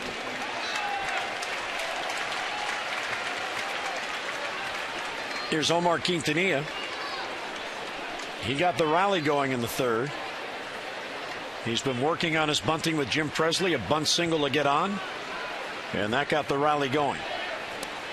Breaking ball for a strike, and with the announcement today by Brian Roberts that his season is now over, he will undergo surgery to repair the labrum in his hip. The glut of second baseman, which we thought on Tuesday might be 4, is now 3. There are 2 here, Quintanilla and Ryan Flaherty. Robert Andino will play tonight for Norfolk. Tides play at 6 o'clock at home. He's expected to play tomorrow for Norfolk, and then a decision will be made. Well, we're nearing the trade deadline. You have extra players. I mean, there are a lot of teams. I mean, the A's are one of them looking for consistent middle infielders. The trade deadline is Tuesday. That's the non-waiver deadline. You could still make trades in August, but your players first have to clear waivers. It makes it a little more difficult to pull off a deal.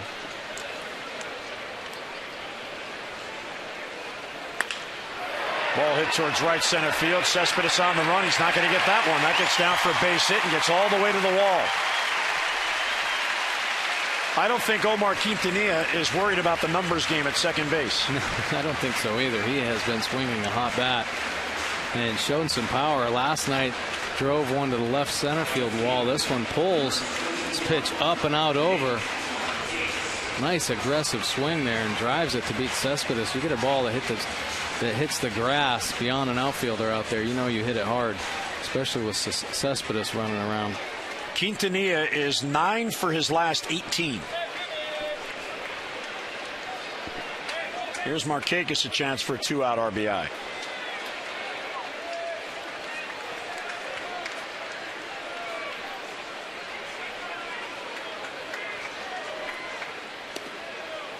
Strike at the knees on Nick 0-1, and here's the home run last night in his final at bat. Yeah, swinging a breaking ball there.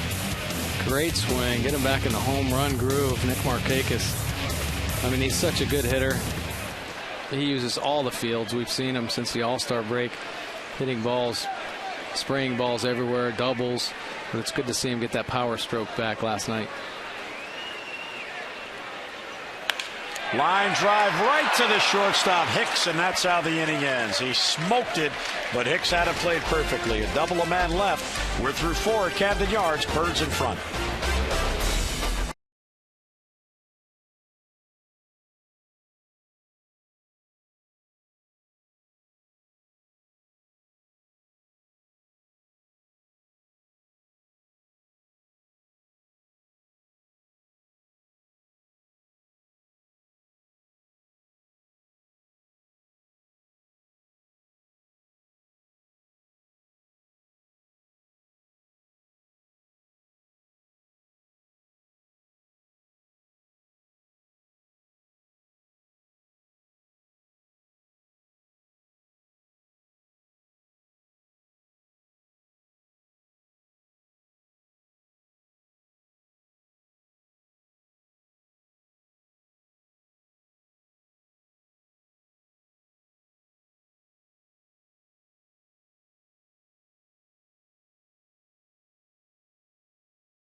this afternoon, Wei-Yin Chen. 3 of his career-high 9 strikeouts. You see right there, getting Norris. But Adam Jones with the offense in the third. That RBI double. Matt Wieters follows it up with his 3-run home run. Big smile on his face. Matt Wieters, there it is, a 3-run home run in the third inning. Wei-Yin Chen been pretty dominant today. 4 innings pitched, just the 1 hit, 3 base on balls, but the 9 Ks ties a career high. Here we are only going into the 5th inning. Travis Blackley pitching pretty well, but a couple mistakes there. Costly throwing error led to that big inning in the third. Orioles have the lead 4-0. Chen, 75 pitches. Quite a few pitches, but he's keeping hitters off balance. Just keeps knocking up those Ks. Derek Norris, first ball swinging, fouls it back. Well, you like to see how a pitcher adjusts as he gets ahead of Norris here, has struck out his first at bat. In the third inning, Chen faced only 5 batters, but there were deep counts. He walked 2 foul balls. He threw 29 pitches in the top of the third. The Orioles then came up in the bottom of the third and scored him 4 runs. In the top of the fourth, he had a 3 up, 3 down, 10-pitch inning. That's what you like to see, a pitcher adjust. It sure is.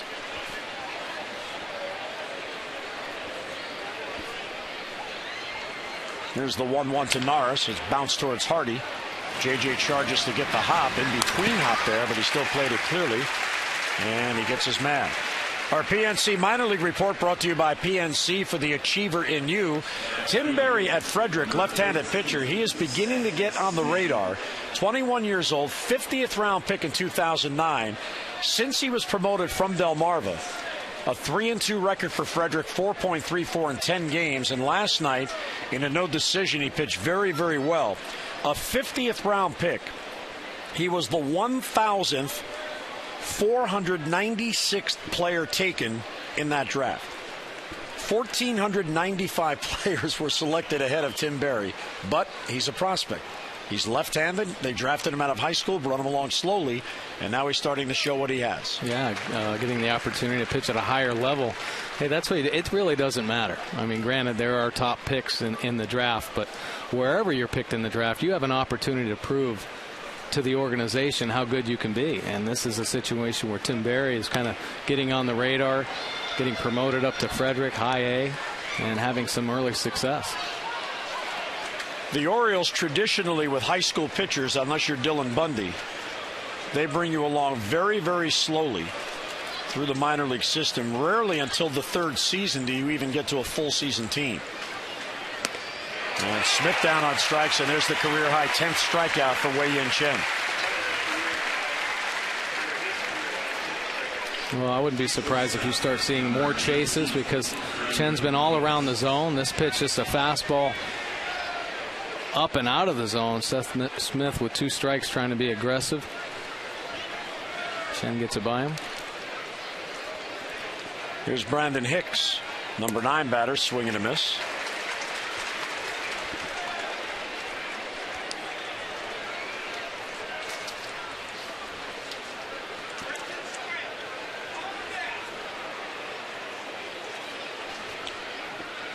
Hicks is the only Athletics batter who has not struck out in this game. Every other batter has struck out at least once.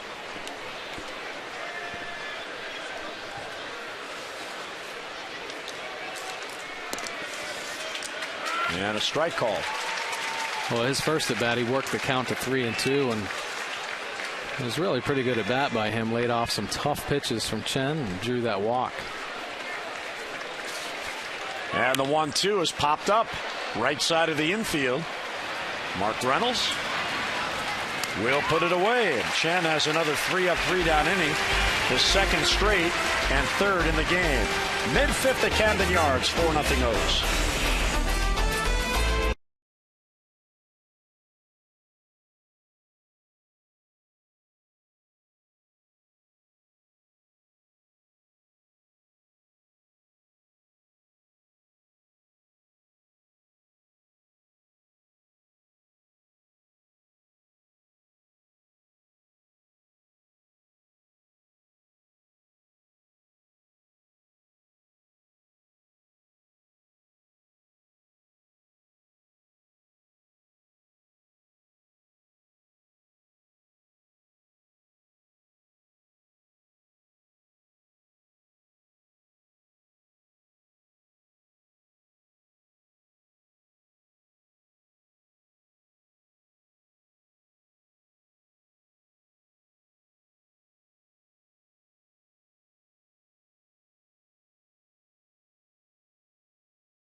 4-0 lead. RBI double by Adam Jones and a 3-run home run by Matt Wieters. And hi, everybody. Jim Hunter and Mike Bordick. And Mike, the Orioles need this game.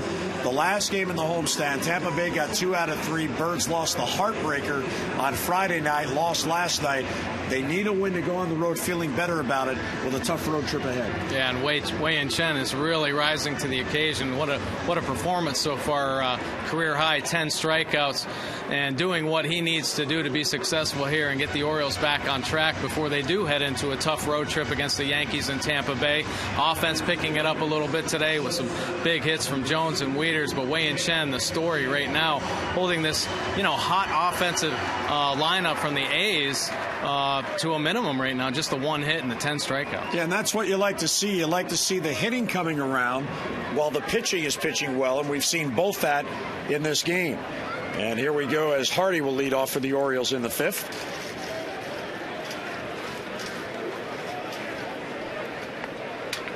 .71 pitches now for Blackley. Jones and Wieters will follow.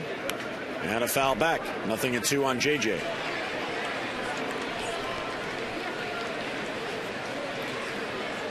JJ drew a walk, a terrific at-bat, 8 pitches in that 3rd inning rally. And he got on ahead of Jones, who drove in a run with a double just ahead of the Wieters home run. And a foul ball rolling up the 3rd base line. Brandon Ninge goes over just in case, but the fan got it.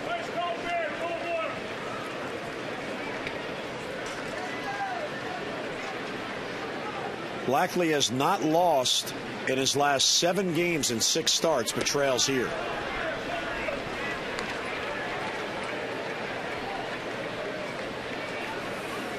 J.J. Hardy had that great at bat in the 3rd inning to draw that walk, which ultimately led to that 3-run home run.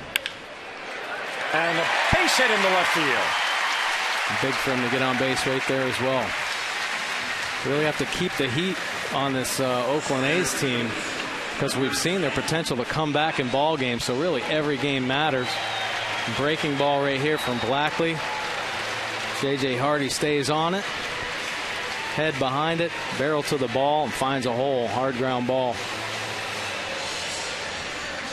for the base hit. Well, the Orioles are playing their 6th game on the homestand. That's Hardy's 6th hit on the homestand. And here's Adam Jones. RBI double his last at bat.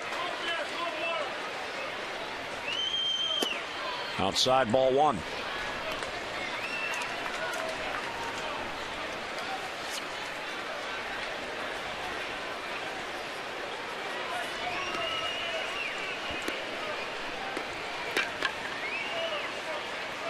Adam now with 57 RBIs.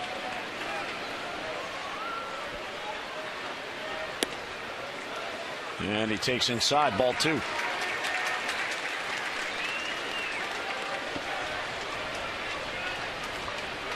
The Athletics pitching combined in the last 37 games. That's a trend, 37 games. Their team pitching in that stretch, 2.83. And the Orioles have 4 on Blackley in this game. That's low, ball 3. And we had a little look at Blackley's numbers, even though he hasn't pitched many games for the A's on the road. That 2-0 record with just a 1.71 earned run average. And Kurt Young has his pitching staff throwing the ball very well.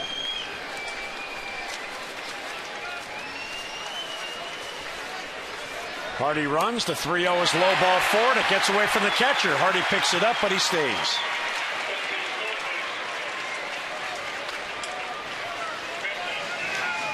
So the walk puts 2 on with none out.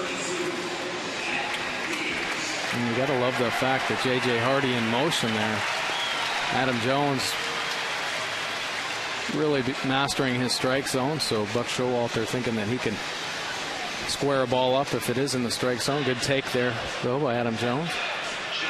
One-time Oriole Jim Miller getting loose.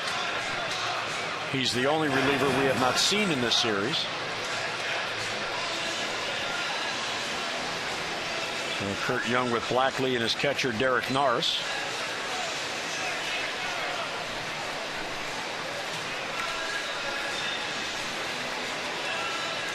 Matt Wieters, the big blow on the rally in the third inning. Look at his swing. Boy, he knew it, too. He squared that one up. But from the right side, he's been hitting really well. Really has a nice approach, but his power number's down. That's just his third home run from the right side. Left side, average numbers down, but power numbers up.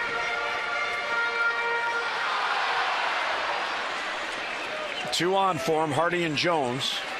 Speed is in the correct order. The faster runner is the trail runner.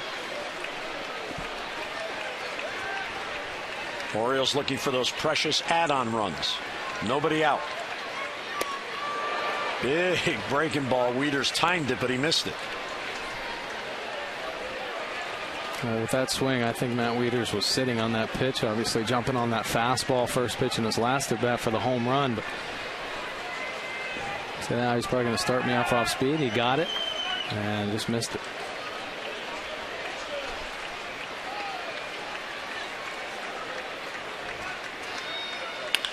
Bouncer towards third. Inge goes to second for one. Out there, back to first. High, and it gets by Carter. And coming to the plate is Hardy. He will score.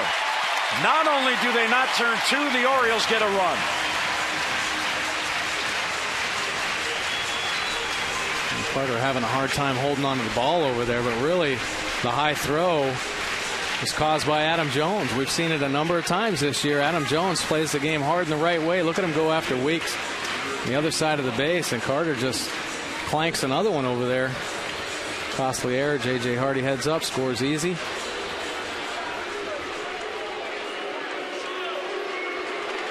So it is a 5-0 game.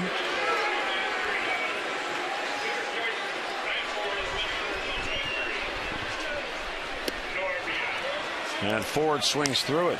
I believe Jim Henneman has given the error to Carter again. Pretty catchable ball. His second error in the game for failing to catch a ball. 0-1 to Ford is low. 1-1 the count. Lou making his Orioles debut today. We've been talking about it. His first game since the final day of the 2007 season.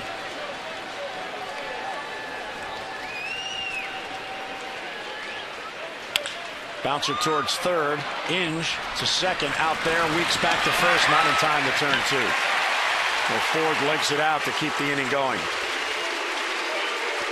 And the fans already chanting Lou in his first day back. Mid-Atlantic Sports Report back tomorrow, 5 until 6:30. Tom Davis, Mel Anthony, Phil Wood, Dave Johnson. They'll have all your latest Orioles news and notes. They'll look at the wild card race after this weekend series and a look ahead as the Orioles head to New York following the game. Mid-Atlantic Sports Report tomorrow, 5 o'clock on Masson. So Ford is on at first with 2 down, and here's Mark Reynolds. And that one gets away from the catcher Norris, and Ford will go to second. Bob Melvin is not going to look back at this game very fondly. Well, not right now. Fifth inning, obviously a long way to go, and we've seen the A's come back on Friday night, what they are capable of doing, but some of these misplays are really costing them. That's just straight clank by Norris. You see his frustration as he fires his face mask down.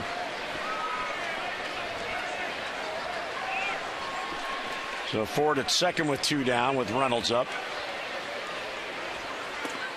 And that's low ball 2. Pass ball has been charged to the catcher.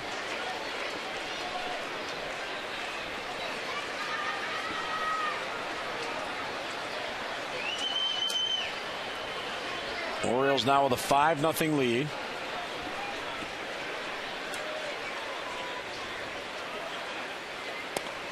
And it's low ball 3.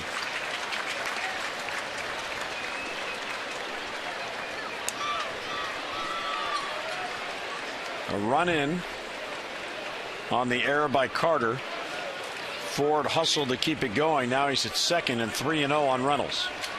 He may have the green light here. Looks it over for a strike. That wasn't the kind of pitch you could drive, so you let it go by. Well, unless you're looking for it. And we've seen a couple A's hitters just seem like they're looking for that inside fastball, at least the first couple games where they hit home runs. Carter, one of them, Cespedes, even Norris. 3-1 on Reynolds.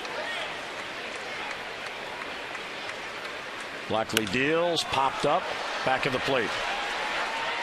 It'll be in the crowd. Ford will have to get back to second base. And a full count on Reynolds. But Reynolds in those situations, 3-0, 3-1, looking for pitches out over the plate where he can get extended, try to do some damage.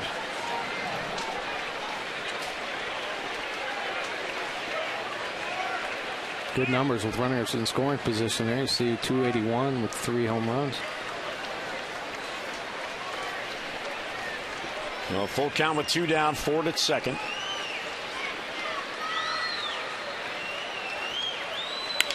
And a bouncer towards third. Inge fields. That's a foul ball. Reynolds hustling all the way, not knowing what the call was. And that's what you do. And Inge did what he should do. He just played it. Yeah, finish it off. Make the play. It's all just too close to, make your own call on it.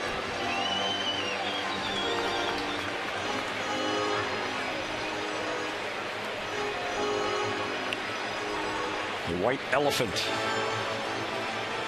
on the uniform sleeve. That goes back to the Philadelphia Athletics days. Yeah. Apparently the National League team, the Phillies, didn't like the new American League team, the Athletics. And they said, that team's a white elephant. They'll go away. Connie Mack made it the mascot. 3-2 is low ball 4. Fourth walk by Blackley, and 2 are on with 2 men down.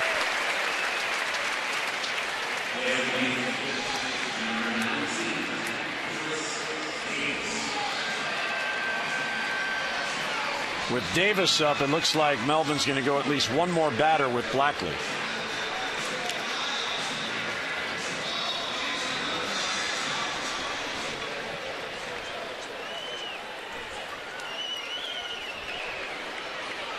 Chris, 1 out of 2. He's extended his hitting streak to 4 straight. He's looking now for a hit for a 4th consecutive multi-hit game.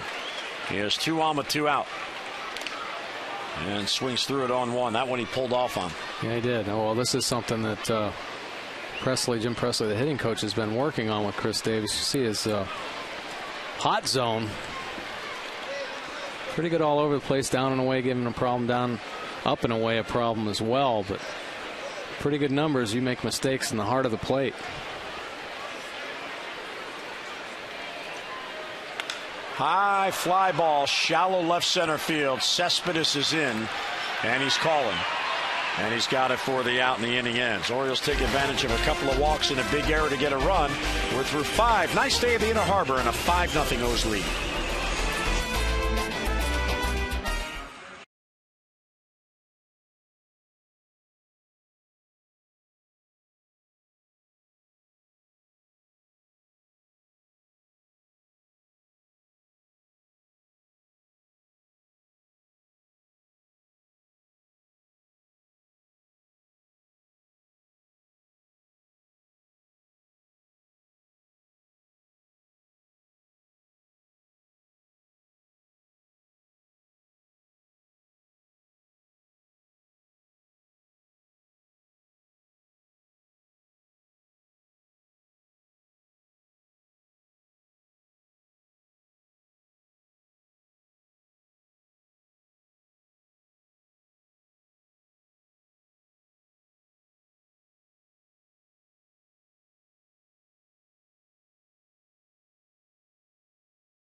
Join us tomorrow. More O's action as the Birds hit the road. It'll be game 1 of the 3-game series in New York against the Yankees. Miguel Gonzalez will be on the mound. He'll go against Freddie Garcia.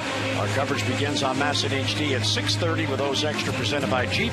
And then game coverage at 7 o'clock. We've got all the access you need right here on MASN. And Miguel Gonzalez looking to bounce back after a rough outing in his last start, but he's been pretty consistent up until that last start, really. Effective with his fastball and really helped get the pitching staff back on track. And he's looking to get back on track against Freddie Garcia. Has that 4-4 record at .516. He's been moved to the bullpen, now back to the starting rotation. Should be a good matchup there. Good test for Miguel Gonzalez. It's my first O's game. Can I get a ball, please? That's great.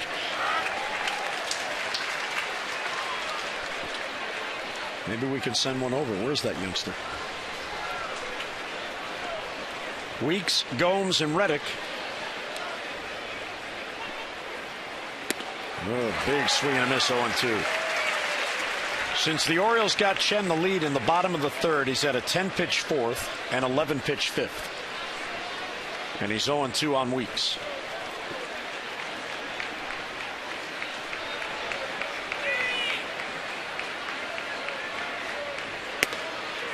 Just off the plate outside.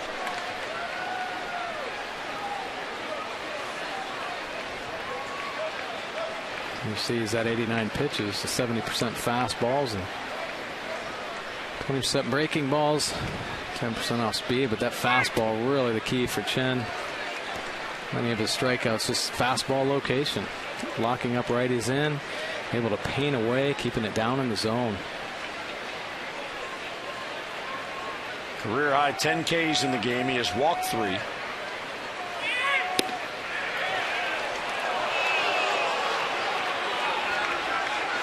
He has been through the lineup twice. 18 batters. 5 have put the ball in play. 5 of the 18. Here's the 3-2 foul back. Twice he has struck out the side. In the second inning, he had 2 Ks. In the third inning, he had 1 K, and he had 1 K in the fifth inning. 1 out on the bases when Cespedes tried to stretch. And it's high ball 4, and there's a leadoff walk to Weeks. 4th walk in the game allowed by Wei-Yin Chen. Yeah, just missed with a fastball there. Good job of Weeks by laying off it. 4 walks ties a career high. He had 4 walks against Tampa Bay on June the 1st.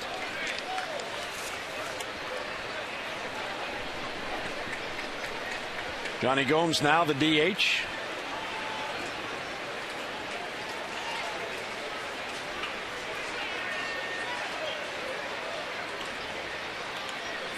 And a throw to first. Weeks is a stolen base threat. I'm not sure he'll run here. They're down by 5 runs.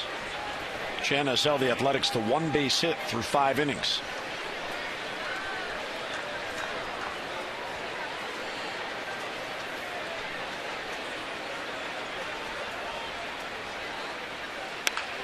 Bouncer towards second. Quintanilla bobbles it and has no play. He was bothered by Weeks going by and thought about tagging him, but he couldn't pick up the ball in time. That should be an error, and Oakland has 2 on with none out. Well, I think that was his mindset on this play. He sees the chopper. It's kind of hit slowly. He thinks he can cut it off and get to Weeks, but that ball kicks up at the end, ties up Quintanilla, and unable to get anybody. See that late kick there. And the second base umpire, Ted Barrett, you saw him signal save to indicate that Weeks did not go out of the baseline. So Oakland trying to get back in here. They have a chance. They have the thumpers coming up. Here's Reddick, 2 men on and nobody out. Fastball's high, 1-0. The Orioles have taken advantage of 2 errors in this game by Oakland. Quintanilla, his 2nd error, and it's the Orioles' 83rd on the year. Most in baseball. Strike on the outside corner.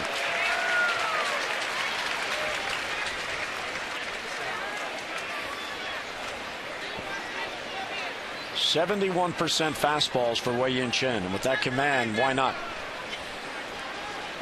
And that pitch count getting up there, though.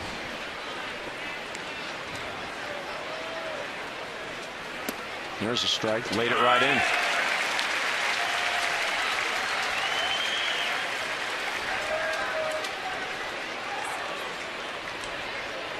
He's done a real good job of keeping the hitters guessing. A ball and 2 strikes on Reddick.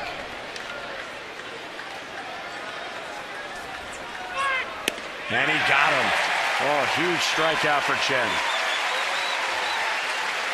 Number 11 and 1 away. Yeah, it's the guessing of the location of the fastball here. Nice fastball in the inner third of the plate.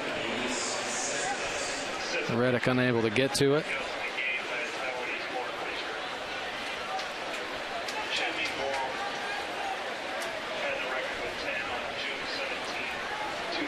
One strikeout every inning.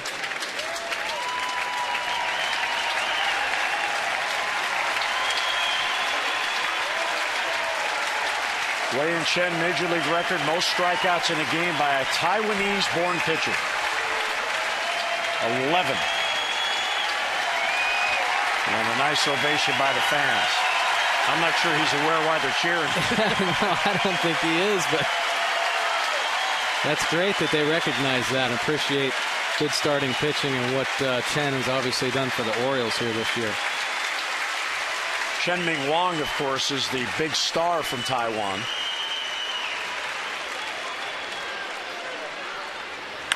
Line drive and a base hit to center field off the bat of Cespedes. Weeks will score. Jones throws through to Hardy. And it's a base hit and an RBI for Cespedes in a 5-1 game. And Cespedes is such a dangerous hitter. This pitch up and out over the plate. Rips it right back up the middle. Well, Chen gives up his first run. At the moment, it'll be unearned.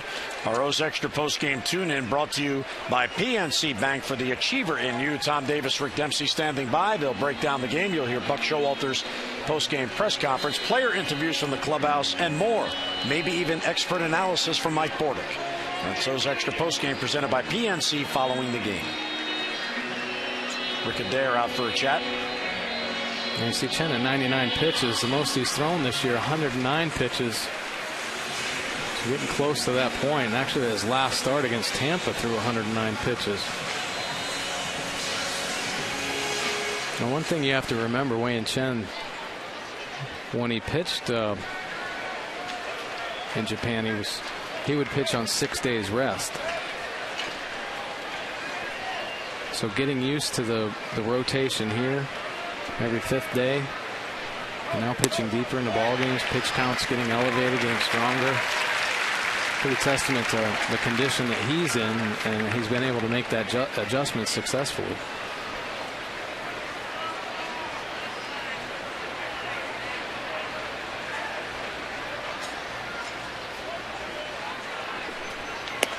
And there's a strike on the outside corner, so he's quickly ahead 0-2.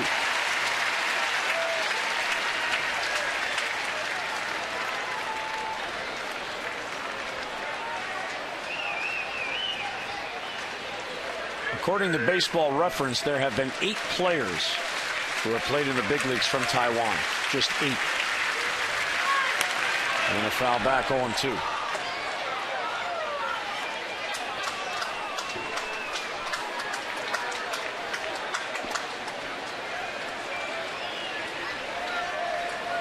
Chen-Ming Wang had 10 strikeouts June 17th of 07.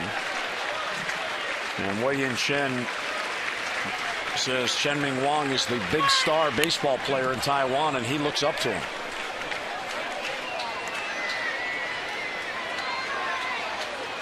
Probably one of those heroes over there that the younger players try to emulate. And now Chen becoming a superstar.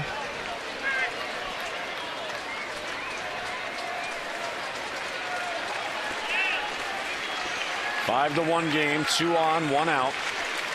0-2 on the batter. And he got him. Another strikeout for Chen. There's number 12 and 2 men out. Well, even with his pitch count being elevated, Throws one of his hardest fastballs of the afternoon. 93 up at the top of the zone. Carter can't catch up to it.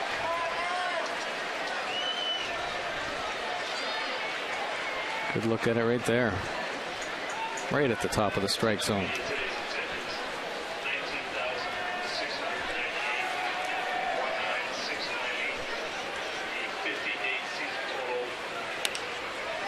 And a foul back off the bat of Brandon Inge.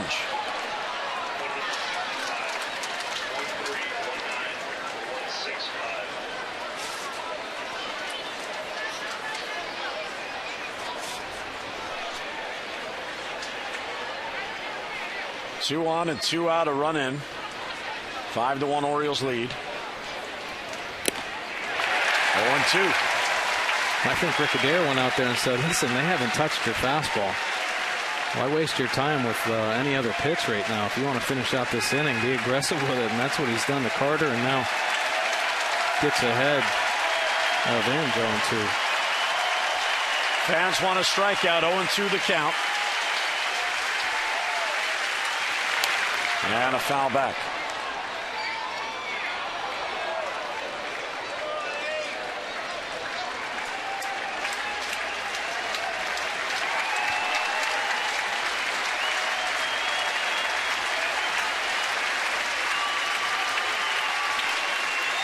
On their feet. No balls and 2 strikes. Line drive left field. That's a base hit. Ford in on it. Gallego will hold the runner, Gomes, as Ford fires back in.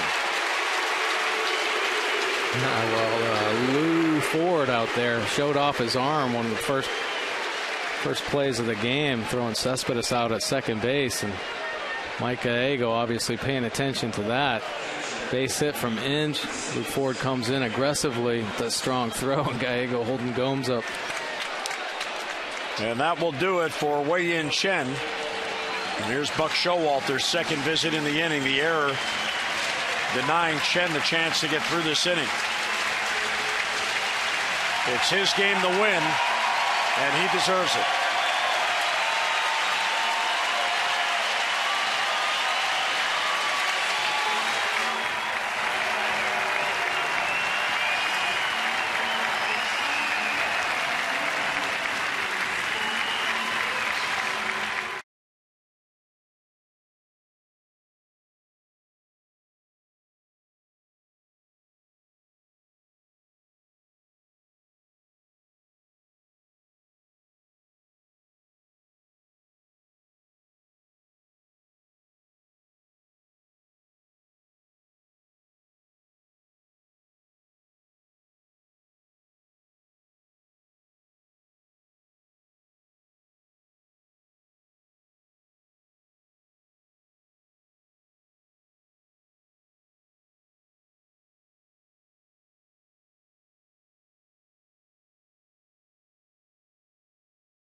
Chen really dominant today.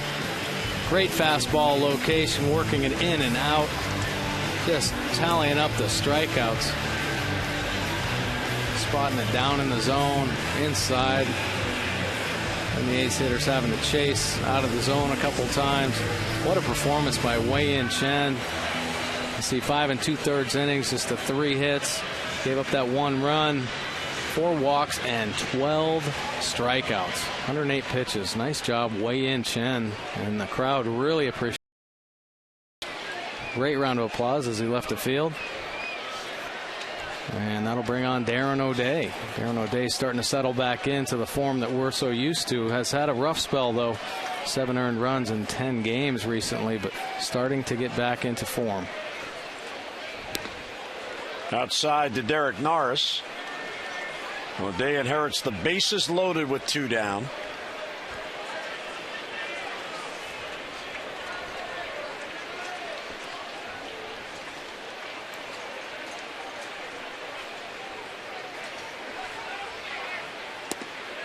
There's a strike in the outside corner.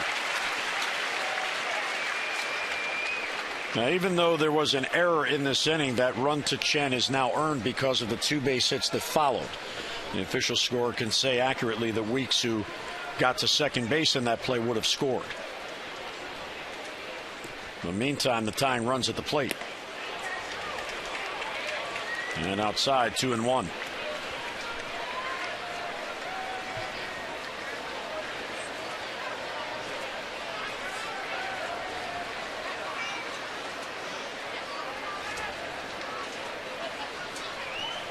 O'Day has not pitched since Thursday, so he certainly is rested. Chen looking on from the bench.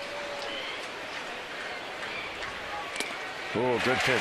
2-2. It really was. You see the confidence he has in that pitch, that little slider from the side. Inherited runners stranded 20 of 25, 80%. That's a great number for a reliever. That's why Buck Showalter has brought him into this situation. Gomes, Cespedes, and Injon with 2 down. Derek Norris at the plate. And he popped him up. Bettamy calls. And he's got it. O'Day does the job, and the Orioles escape a huge jam. Applause from Wei-Yin Chen. So the Orioles head to the bottom of the 6th. Chen looking for his 9th win. He has a 4-run advantage.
At Camden Yards, and Lou Ford making his Orioles debut, and he was here to witness Wei-Yin Chen strike out a career-high 12. And the fans from his native Taiwan thrilled. Matt Wieters is thrilled. He's got a 3-run home run to break out of it. And Adam Jones an RBI double as the Orioles try to win the finale here in this series, get their 2nd win on the trip before heading out on a road trip. 5-6-1 for the Orioles, 1-3-2 for Oakland. And new pitcher in Jim Miller in relief of Blackley. In 22 games, a 2-1 record, pretty good 2.15 earned run average, but recently it's given up 4 runs in 5 2/3 innings. So been used in middle relief, and comes in situations here recently where, you know, it's kind of a blowout game. He hasn't really been as consistent as they'd like. Lefties, though, hitting just 122 off him. Righties faring much better at 310. So he's out of relief of Travis Blackley. There are only 2 left-handed batters in, or excuse me, 3 left-handed batters in the Orioles lineup today. So he'll have to face the right-handers, and here's the day for Travis Blackley. Yeah, 5 innings, 6 hits, 5 runs, 5 earned runs, and 4 walks. But I'll tell you what, the Orioles able to capitalize on a couple costly errors. One, the pickoff throw, and that Carter couldn't handle, and then a double play turn that Carter also couldn't handle. Just tipped off his glove for another run. To the corner, that is a foul ball. And I need to correct myself again. The run to Chen was unearned. Okay. So, that's good. His book is closed. It's an unearned run. What a performance by Wei Chen. And I'm sure he's not happy with the walks. But wow. I mean, how many balls put in play hard? 3 base hits. Well, that's the thing. I mean, yeah, he did walk the batters that he did, walking the 4 batters. But when you only give up 3 base hits, it minimizes the base runners on. Yeah.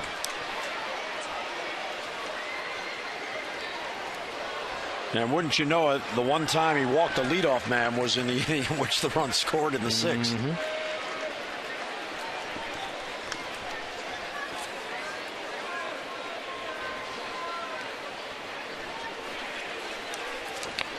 Meantime, 1-2 on Betemit. Quintanilla on deck, then Markakis.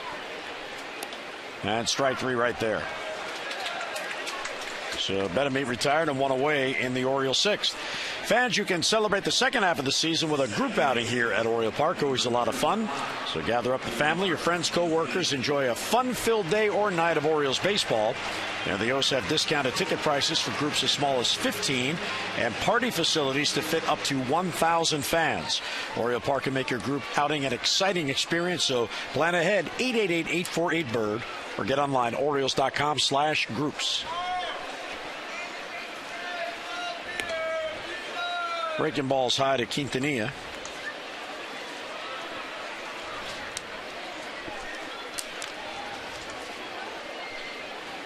See, they play him straight up except for Inge, who was in at third a bit.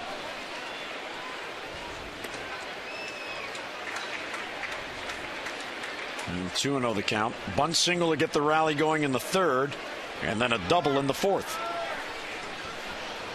Yeah, his bat really heating up. Hasn't had many opportunities, but here in this homestand, taking advantage. Fly ball right field. Back it goes. Have a day, Omar. It is gone. His first as an Oriole. The Birds get the run right back.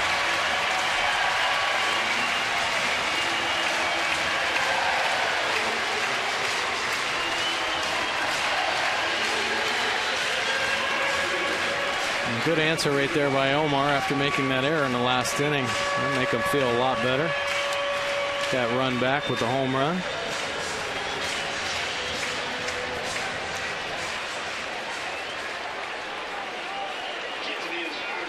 Quintanilla is 10 for his last 19. Well, you've seen a lot of different things from Quintanilla with his bat. He bunts in the earlier part of the game, and this a home run. Middle in pitch, and he turns on it. Gets it all for that home run. Nice swing. Seen some power in the gaps. Hit a double earlier, too, in his previous at bat. Using the whole field. Dangerous hitter right now.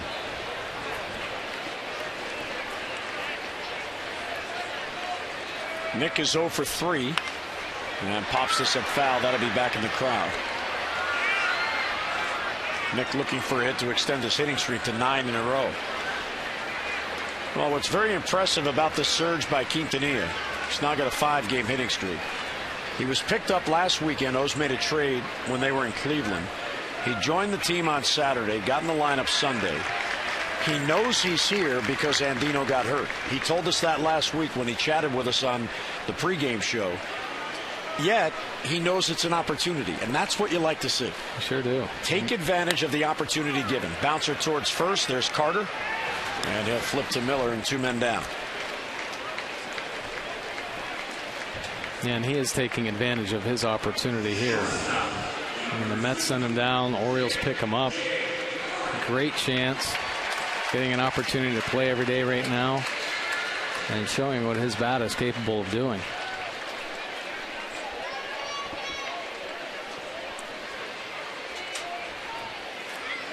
Has great value, I think, defensively. Obviously can play shortstop and second, and that's what was really so attractive to the Orioles, because they needed a backup guy with Andino down to be able to play shortstop. And boy, these hits and the way he's swinging his bat is just gravy on top. Well, there are two things about the scoreboard in this game that spell success for the Orioles. They have homered and they have scored more than 4 runs. Those have been the keys all year. 47 and 27 coming into today with a home run. As Hardy goes deep to right field. That ball carries. Back it goes. Reddick on the warning track. He makes the catch and the inning ends. So Hardy, who rarely goes that way, skies out. Omar Quintanilla, his first as a bird, sails onto the flat court. Orioles lead at 6-1.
Hyundai, before new Hyundai owners even stepped off the lot, we asked them to tell us about the cars they just bought. You said it, we heard it in the booth. What we're hearing today is Omar Quintanilla's statement. Yeah, I can play second base and hit. He's making his 7th consecutive start. He's now got a 5-game hitting streak going with his 3 hits today, and he hits his first Oriole home run.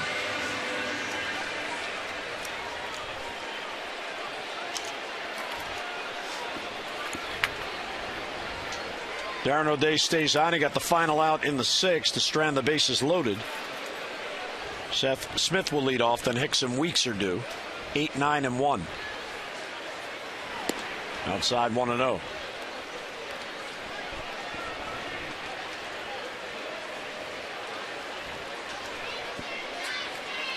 Smith is not only 0 for 2, he has struck out twice.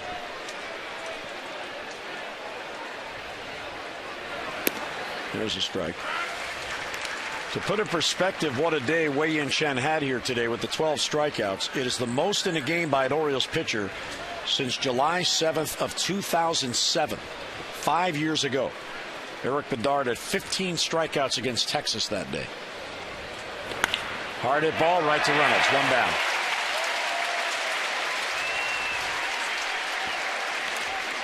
Fans, we hope you can show off your Birdland pride and support the many Orioles Reach charitable efforts by ordering the new official Orioles Maryland license plate. It features the popular new cartoon bird. Plate is a great way to show off your fandom and help support the community with the proceeds going to the Orioles Charitable Foundation. Visit Orioles.com/plates for more information or to reserve your license plate. Mike wants to get BAL 14. That'd be cool.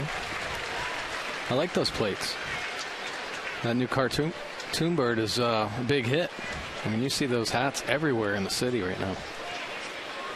Well, then what you need to do is go to Orioles.com/plates and place your order. All right. And request number 14.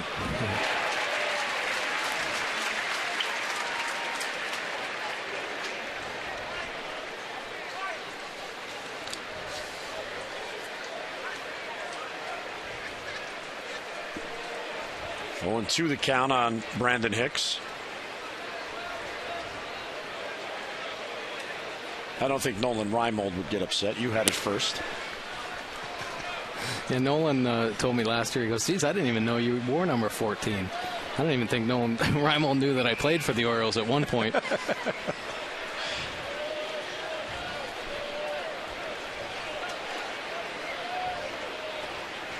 1-2 on Hicks, 1 out, nobody on. The other night, in between innings, one of the innings, I don't know if you noticed, because you're very busy up here, but between innings, they played the final out in the playoff game in '97 when the Orioles beat Seattle to move on to the ALCS. Final out of that game was a ground ball to Mike Bordick at shortstop, who threw to Palmeiro for the out. And I glanced down, and every Oriole was up on the top step watching. Yeah. You know, you're out there with them every day. Well, not every day, but most days, pitching BP, extra BP, working with them in uniform. And they got a glimpse of the younger Mike Bordick making the play. Yeah, that was fun. And that's what they want because, you know, every time I talk to these guys that have been on the Orioles for a while, like Adam Jones or Markakis, Brian Roberts, I mean, this city really comes alive when you start winning. And they've seen that. They've felt that buzz this year because they played so well through the first half. And they're obviously still in, you know, wild card hunt right now. But the city was just electric back then. You remember that year in '97 and how much fun that was. Camden Yards selling out every night, and all people talked about was Orioles baseball. 3-2 on Hicks. Strike 3. Breaking ball frozen. And 2 down.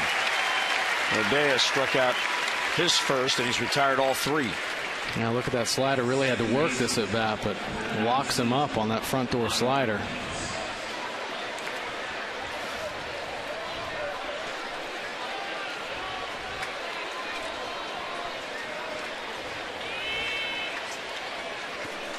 Here's Jemile Weeks, who will bat left-handed for the first time today. He drew a leadoff walk and scored in the 6th inning.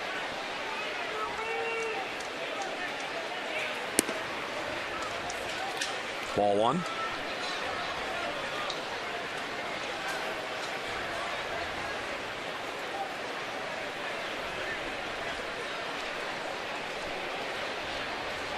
Weeks batting .208 from this side of the plate. He's had a good series, which is good for him because he came in slumping. And he had a 3-hit game last night, so if the Orioles hold on here, Oakland will feel really good about it because they'll get 2 out of 3, but their bats stayed hot except for today.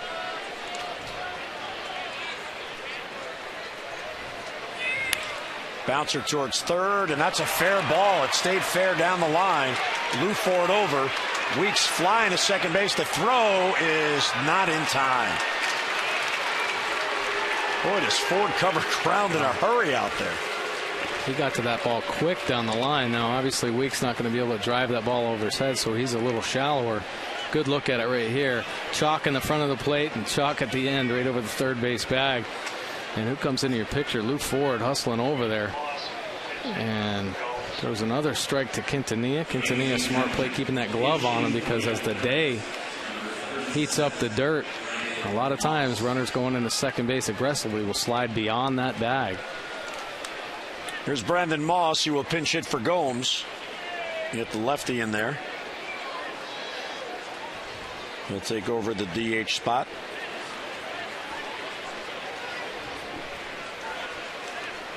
How many of those hits have we seen in this series?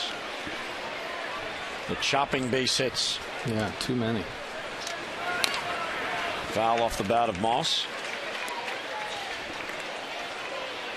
I'll tell you what, if you took just 2 of those chopped base hits out of the equation, it would have been a different series.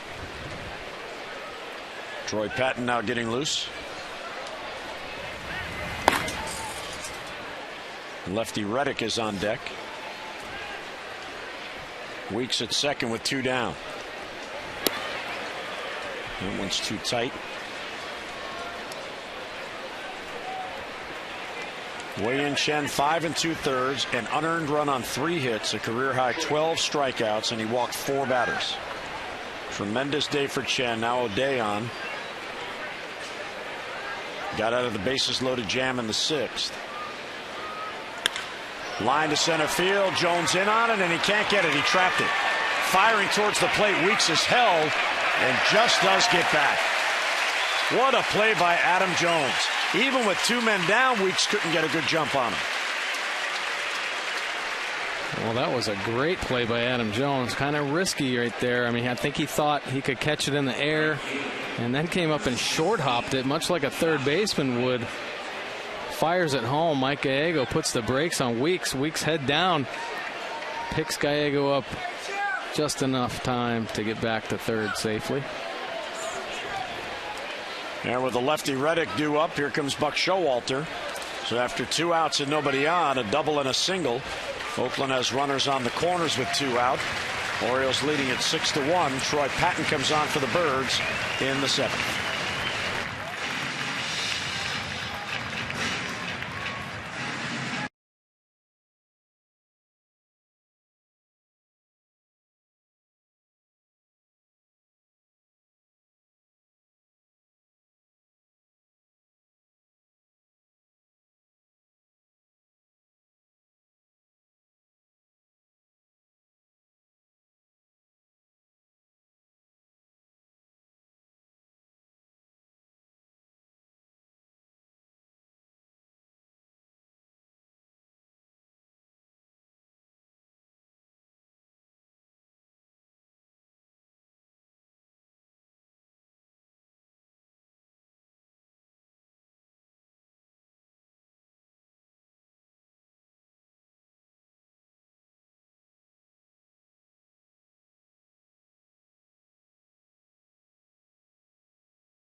To get the final out in the 7th. 10 consecutive scoreless appearances for Troy Patton. That's what you like to see out of the bullpen. Consistency, and Troy Patton has been giving that to the Orioles. Oh, he sure has as of late. Just a 1.47 earned run average in his last 19 appearances.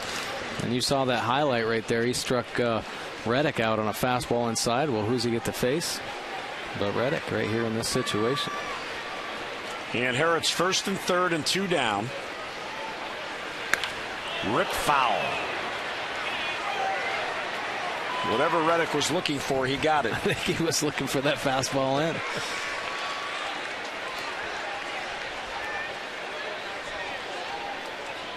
in. Weeks at 3rd. He doubled with 2 down, and Moss at 1st, a pinch hit single. Adam Jones' fabulous play to prevent Weeks from scoring. That's outside. A ball and a strike on Josh Reddick.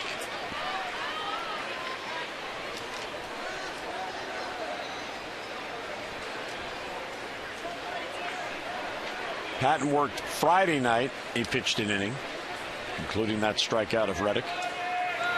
That's high ball 2. This is his 3rd appearance in the 6 games on the homestand. He has not been in back-to-back games since last Saturday and Sunday in Cleveland. High pop-up. Quintanilla over near foul territory. In foul territory, he makes the catch. And 2 more runners are stranded for Oakland. 7th inning stretch brought to you by Jack Daniel's Tennessee Honey. Fly straight, drink responsibly.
Bottom of the 7th, leading 6-1, trying to get the finale in the series, and everybody, Jim Hunter and Mike Bordick, and it's one of those games where everything is falling into place for the Orioles.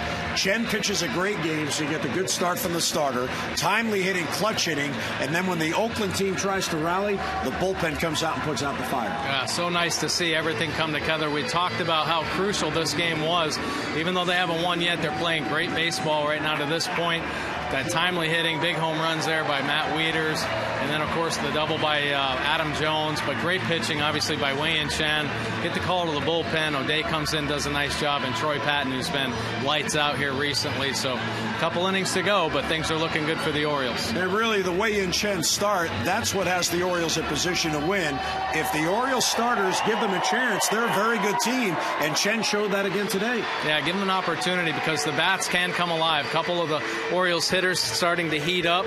Give them that opportunity into a ball game, and they will take advantage.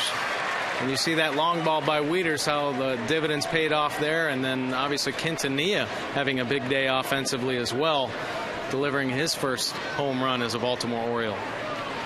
Adam Jones will lead off in the bottom of the 7th. Adam contributed in the rally in the 3rd with an RBI double. He'll face Jim Miller. First ball swinging down the line, slicing to the corner. That is a foul ball.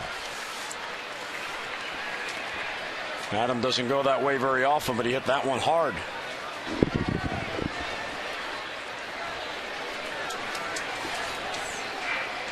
Jim Miller on in relief of the starter, Travis Blackley, who in 5 innings allowed 5 runs on 6 hits.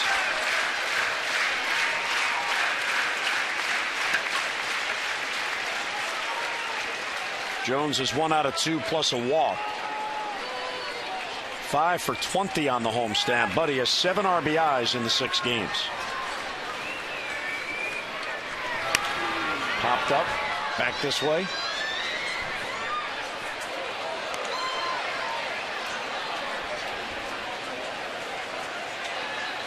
The A's are assured of the series win. The Orioles have won just 1 of their last 6 series. But what they're trying to do is avoid being swept. When you get swept in the series, that's how those losing streaks can begin to snowball. Buck Showalter knew how important this game was before heading out for 6 on the road.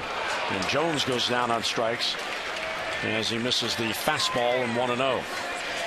Fans, you can follow the Orioles, the MLB.com @Bat12 app for your iPhone, iPad, Android, BlackBerry, and Windows Mobile.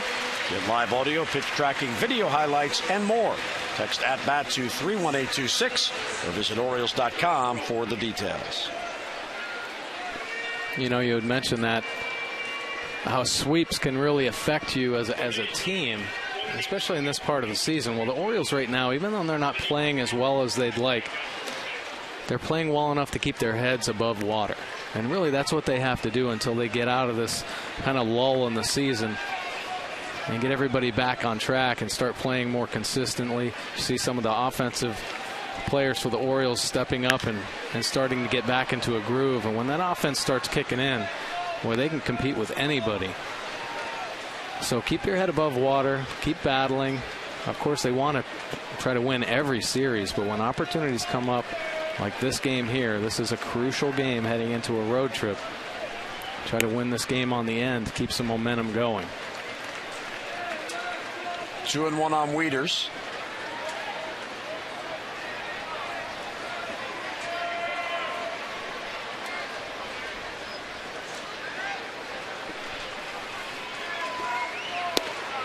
And it's outside ball 3. Wieters, the 3-run home run in the 3rd inning, huge in this game.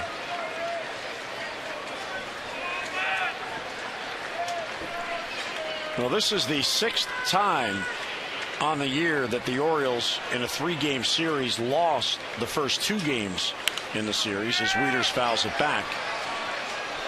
They've been swept 3 times, but a win today and 3 other times they will have won the final game to avoid being swept. And they just did that against Tampa the first series on this homestand. Rays got the first 2, and Buck Showalter's Birds won the 3rd game to prevent the Rays from getting 3. Yeah, that was big because there was talk, you know, you're playing coming after that Tampa series. Of course, the Oakland A's, one of the hottest teams in baseball, if not the hottest team in baseball. Tapper back to Miller. He gets it to first. Wieters is out and 2 down.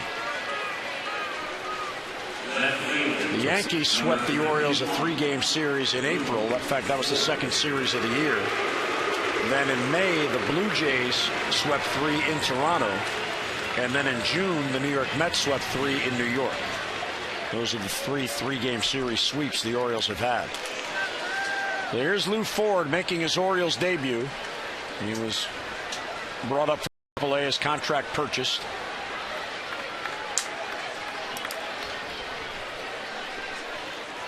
And it's outside 1-0. This is his first major league game since September 30th of 2007.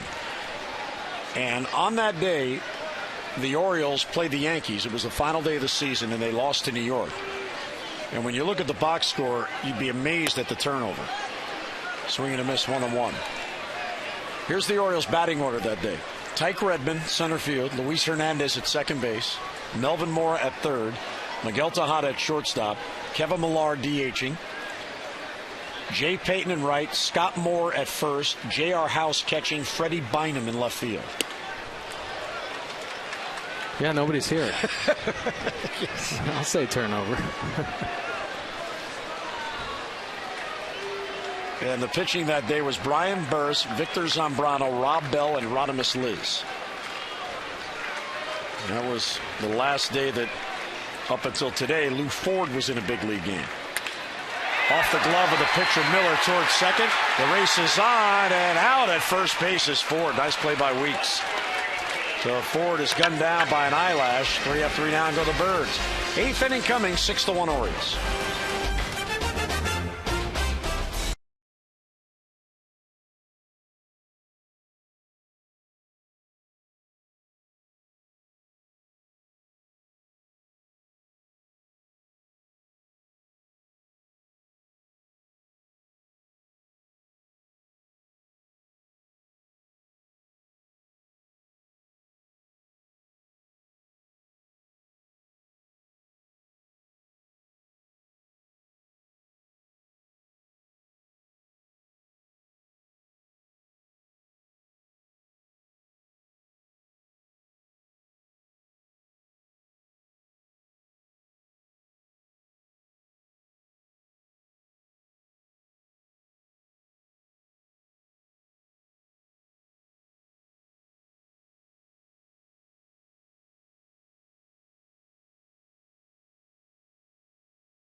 So far, Bill's had a big day. He's won a total of $1,800 from the Maryland Lottery. For your chance to be the Maryland Lottery contestant of the game, play Strike It Rich scratch-offs and enter your non-winning ticket codes at mdlottery.com/strikeitrich.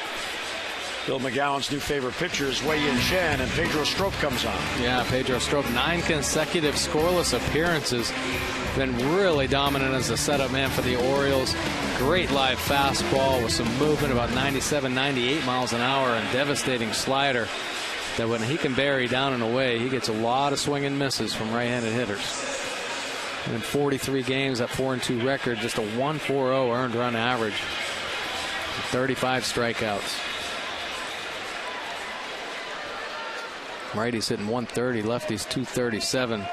Good challenge right here against a hot A's hitter, Cespedes.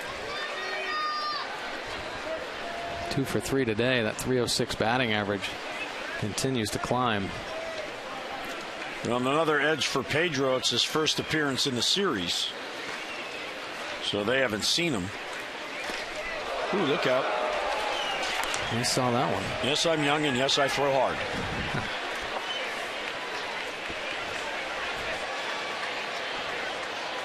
Yeah, he throws hard, about 97 miles an hour up and in right there. That'll get your attention.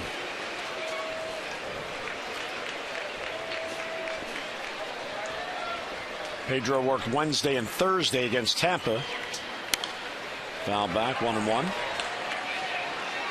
It's Chen's game to win. Bullpen has been fabulous. Chen 5 2/3. The pitch count got him. Not only all the strikeouts, he also walked 4, and the Athletics had several at-bats that were prolonged by foul balls. O'Day a scoreless inning. Patton got his man, and now Strope. High fly ball center field. Adam Jones has a play. And one down. As Cespedes got a pitch, but he got under it. Time for you to text in your vote for the AT&T Player of the Game. Here are the candidates. Matt Wieters broke out of his slump with a 3-run home run. Wei-Yin Chen in line for a win, a career-high 12 strikeouts. Or Omar Quintanilla. Quintanilla, perfect 3 for 3 with a bunt, single, a double, and a home run. Text in your vote now and have your voice heard, A, B, or C, to 31826. Now, if the Orioles can get somebody on in the 8th, Quintanilla would have an at-bat. He needs a triple for the cycle.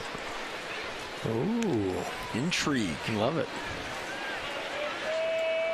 Playing fast enough to get one.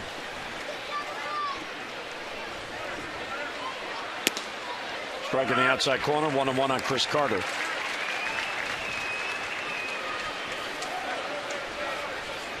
The Athletics scored 14 runs on 16 hits in winning Friday night. Waves at that pitch. As they had the big 6-run 9th inning.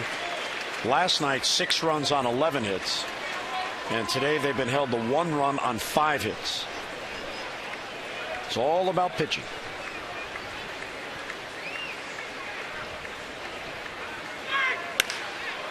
Off the end of the bat, shallow right center field. Here comes Jones charging in, diving, trying, he can't get it.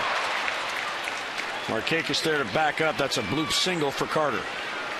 Well, you got to play a little deeper with Carter. He's hit a couple home runs in this series, but Adam Jones gives great effort here. Hustling in. Good try.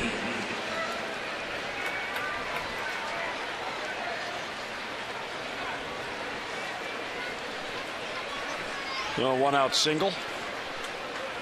Carter's first hit.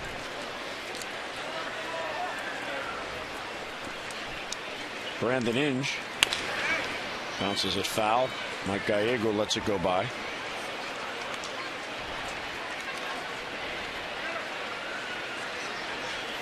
Mike Gallego, a pretty good middle infielder in his day. I'm sure he had thoughts of picking that ball up and turning a double play because he could turn a double play. Didn't you replace him as the starter? No, not really. Mike Gallego was there when I played short. He played second, and vice versa. Big chopper to Betamete, looks to second, but takes the sure out at first, and 2 down. Second base, Carter ends up, but there are 2 men out. This copyrighted telecast presented by authority of the Orioles. It may not be reproduced or retransmitted in any form, and the accounts and descriptions of this game may not be disseminated without the express written consent of the Orioles. Lovely look at the Inner Harbor. Camden Yards right behind our score box. There's Mike Bordick's car out there. Oh, was it? Was it a school bus? Well, you need That's it. my family car. You know, I've been seeing that half a school bus out there all season. I never made the connection. That's your family car. You see the license plate? It says Bordick 14 on the back. You couldn't have got that fast.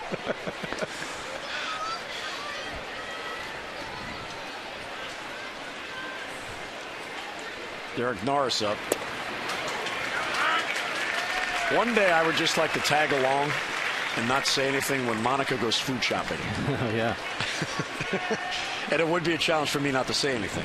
I would like you to tag along with my wife when she goes food shopping. Go ahead. Why, try so it. you don't have to? 0-2 on Norris. And a fly ball to shallow right. Markakis in. He's got a play. And he's got it for the out. So a base hit and 1 left. Mid-8th at Camden Yards. There's the water taxi. Time to hitch a ride. 6-1 O's.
Blue Cross Blue Shield will contribute $50 to support the American Heart Association Heart Walk. And to date, the Orioles have drawn 293 walks for a total of $14,650. Care First Blue Cross Blue Shield encourages each of us to take that first step towards a healthier and a more active lifestyle. Lou Ford, first day as an Oriole, and he has contributed. Defensively, he prevented an early rally in the making by gunning down Cespedes, who tried to stretch a leadoff single into a double. And he is showing how you hustle in the outfield, you can make some plays. Right, and that was leadoff out in the second inning. And he's been hustling down the line. I hadn't seen him play in a long time, and he's still flying down the first baseline. Mark Reynolds will lead off. Miller stays on. The Athletics will fly home after the game, so they have a long trip ahead. They play Tampa Bay at home tomorrow night. The Rays are already on the West Coast.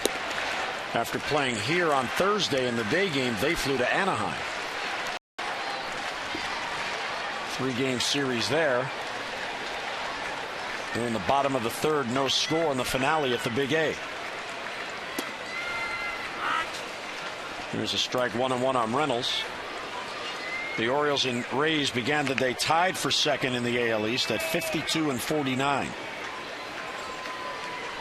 There are so many teams so close in the wild card, it's hard to figure out who to root for of the games that the Orioles are not in. Do you root for the Angels? Well, they're the second wild card. You want them to lose, but you're tied with Tampa Bay. Yeah. And you need Oakland to use. Well, you're playing them, so just go ahead and do that.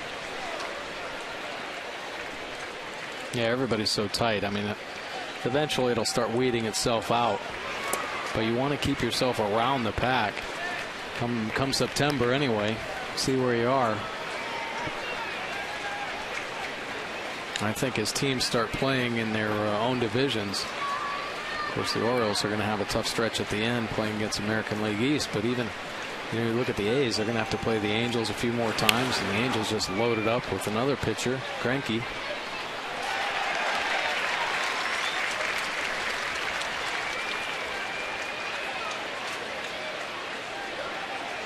And the other thing that the Orioles, I guess, are the swing team this year. They still have one more West Coast trip, and it's not till September. That's going to be tough. 2-2, swung on a high pop-up. Shallow center field. The shortstop is out, Hicks. And he's got it for the out and one down.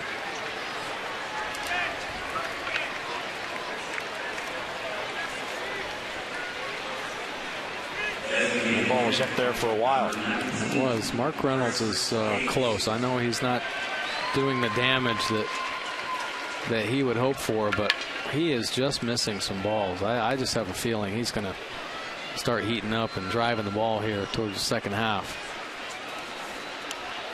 Here's Chris Davis. He is 1 out of 3. He's extended his hitting streak to 4 straight.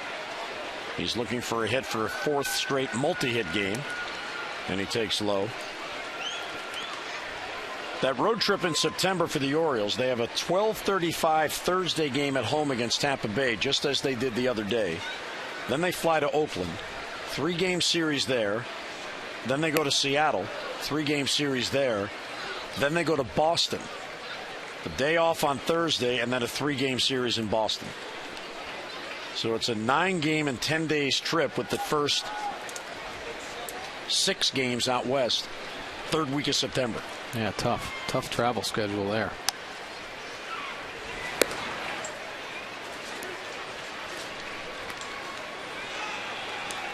And hopefully the A's have cooled off by then. Hey, all it takes is 1 game. Yeah. They were so loosey-goosey the way things were falling into place.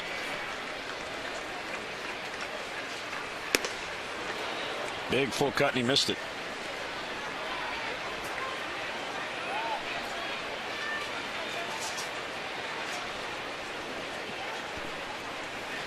Well, Bob Melvin, manager of the A's, has to be happy with the way the A's have been playing recently, and what a great month of July. And in hopes that they can continue it through August, the dog days of August.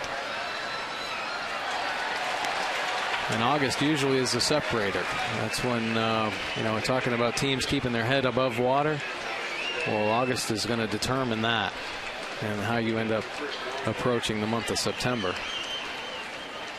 To strike out 10 or more batters in fewer than 6 innings pitched. Again, Chen Here's the 2-2 pitch. Check swing, and he fouled it back. Well, to put that in perspective, because the Orioles, and you mentioned it, this has been a tough stretch consistently with not winning more than losing. It goes all the way back to that Mets series in June. If the Orioles win today, it's their 53rd win. They won their 53rd game last year on August 28th. Today's July 29th. They're a month ahead of last year, and they still have good baseball ahead of them. Sure. Right. And historically, the last couple of years, Buck Showalter's team has played really well the second half of the season, especially in September. We'll look at a fastball down the middle that Chris Davis is going to be very upset with how he missed that pitch. And what they successfully did is they hung around while not playing their best baseball. They didn't fall out of it. Right.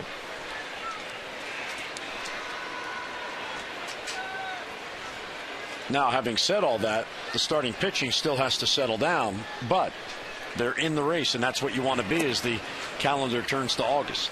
Well, I think there's really a lot of optimism here going into August. I mean, you look at the starting staff that we have right now. Tillman's doing a nice job. Miguel Gonzalez, Zach Britton, emerging again. Some young arms right there. And, of course, Wei Chen's been a superstar stepping in, is really taking the lead role over since Hamill has been out with a knee injury. But Hamill's going to be coming back. And you also have the guys in AAA. Jake Arrieta's working on his comeback. And Brian Mattis as well. And there are other arms down there that are going to help the Orioles, down the stretch. Better meet to right field. There's a base hit. So Wilson a 1-for-4 afternoon. He's got a 3-game hitting streak now.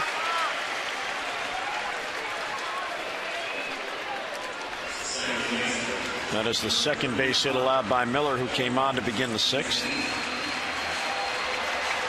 And between now and Tuesday, who knows? There may be a trade. Right.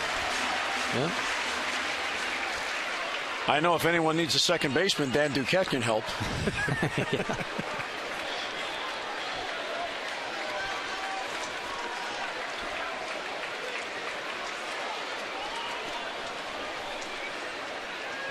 Here's Quintanilla. So Betemit got on to give him the chance for the cycle. Can he pull one down the line towards the garage door in right field?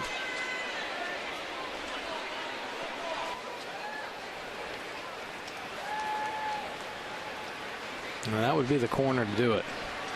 You want to keep the ball away from center field because Cespedes can run and go get it, and plus he's got a cannon out there. And there's a superstar emerging as a superstar. A lot of great things have been said about him, but we witnessed some of his great athletic attributes this weekend. Breaking ball came back in 1-2. The last Orioles cycle, Felix Pie, August 14th, 2009 against the Angels. Almost 3 full years ago. 1-2 the count with 2 down. And a foul back.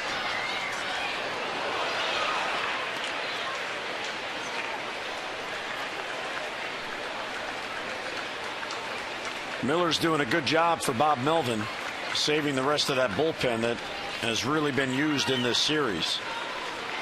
He used 5 relievers in the win on Friday night. And last night, 2 relievers each pitched an inning and 2/3. Roller foul. And this might not be the job that Jim Miller aspired to have. The long man that comes in to save the bullpen for tomorrow, he's doing exactly that. He sure is. He's doing a great job.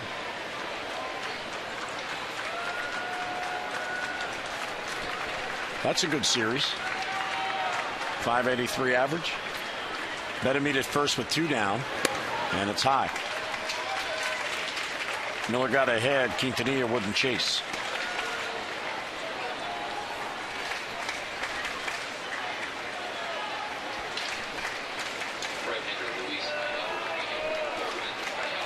Three for three, a bunt single, a double, and a home run.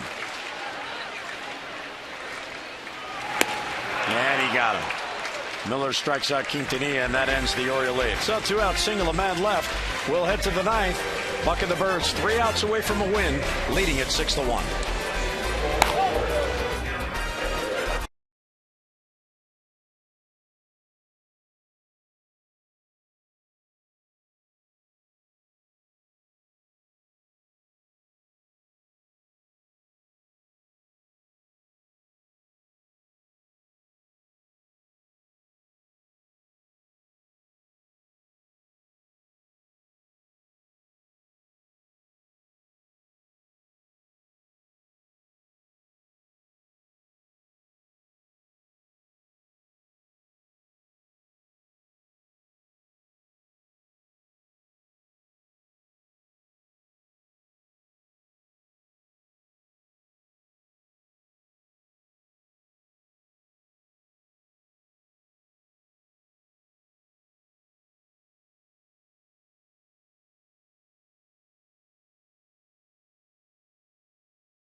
Orioles baseball on Masson, brought to you by Southwest Airlines. Find our fares online only at southwest.com.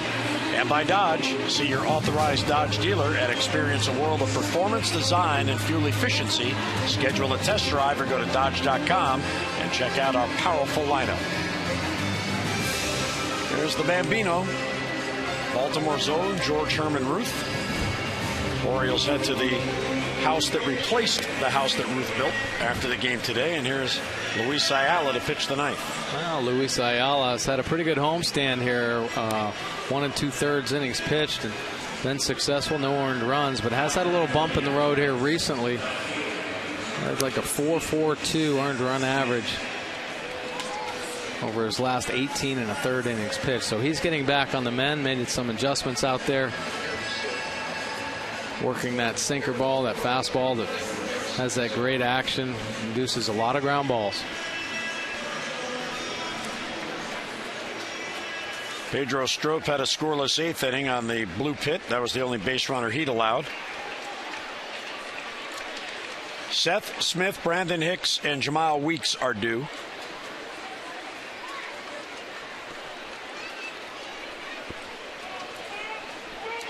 Smith is 0 for 3.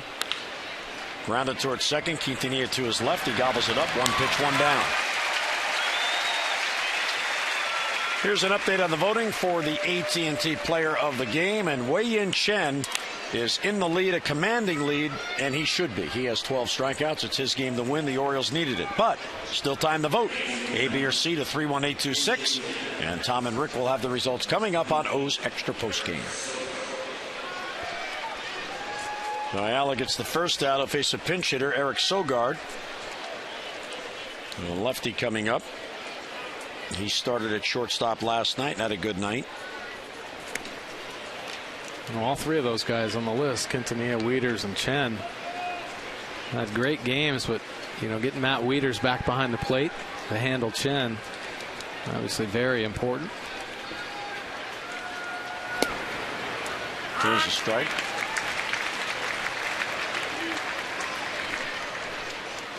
Oriole Park on this sun-drenched day. Nice warm summer day. Outside, ball 2.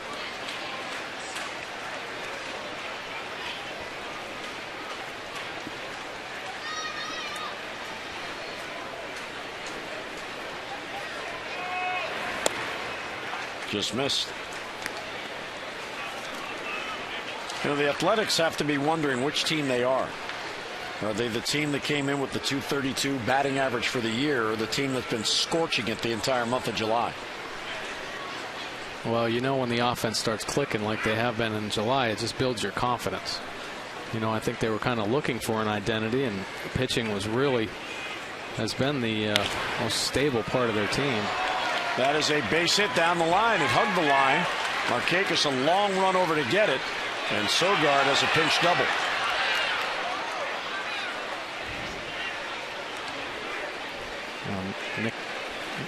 Nick Markakis pretty lucky that Sogard didn't have his head on a swivel there, because he kind of mishandled this ball. Gets kind of tied up down there in the corner, slides underneath the padding, and Sogard had already given up on the play and just kind of rested at second base, and by the time he turned and looked, it was too late to advance.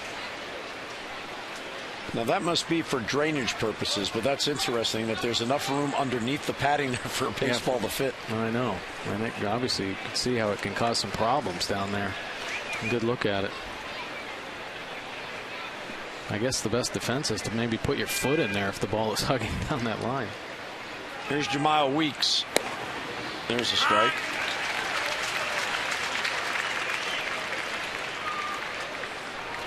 Athletics have had base runners on in each of the last 4 innings, but they have scored just 1 run. The biggest batter and the biggest out of the game was Derek Norris in the 6th. Darren O'Day came on with the bases loaded, and he got Norris to pop up to Betemit at 3rd. O'Day stranded 3 runners. And he's been very good in that role, leaving runners out there.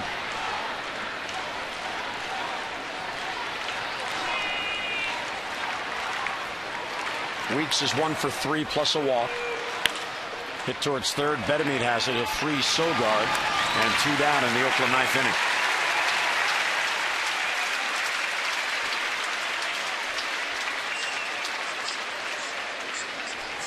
Betemit is looking better at 3rd now that he's been in there pretty much every day. When you settle in, you get a routine, feel comfortable. Yeah, he has made some nice plays down there, and a lot more consistent than he was earlier on.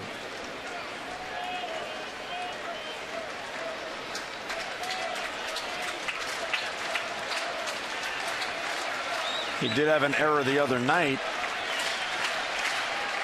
And that was his first error in quite some time. Pitch is taken high by Moss.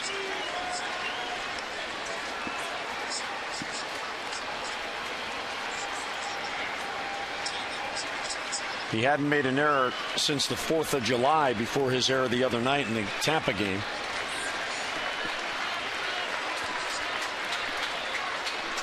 That's a good stretch.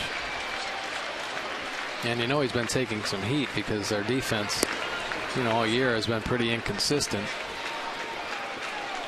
So it's good to see him settle in and provide the Orioles a more stable glove on that corner.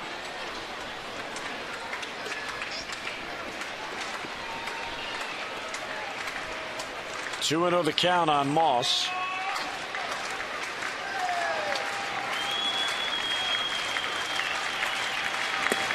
There's a strike. Good pitch. That one danced in there. It sure did. I mean, he has such great movement on that fastball. He starts it off at the lefty's hip. It comes right back over the inside part of the plate.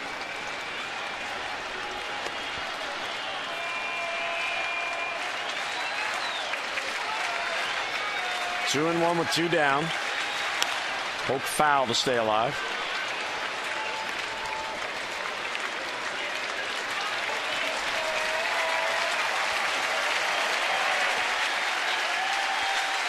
Fans getting behind Ayala.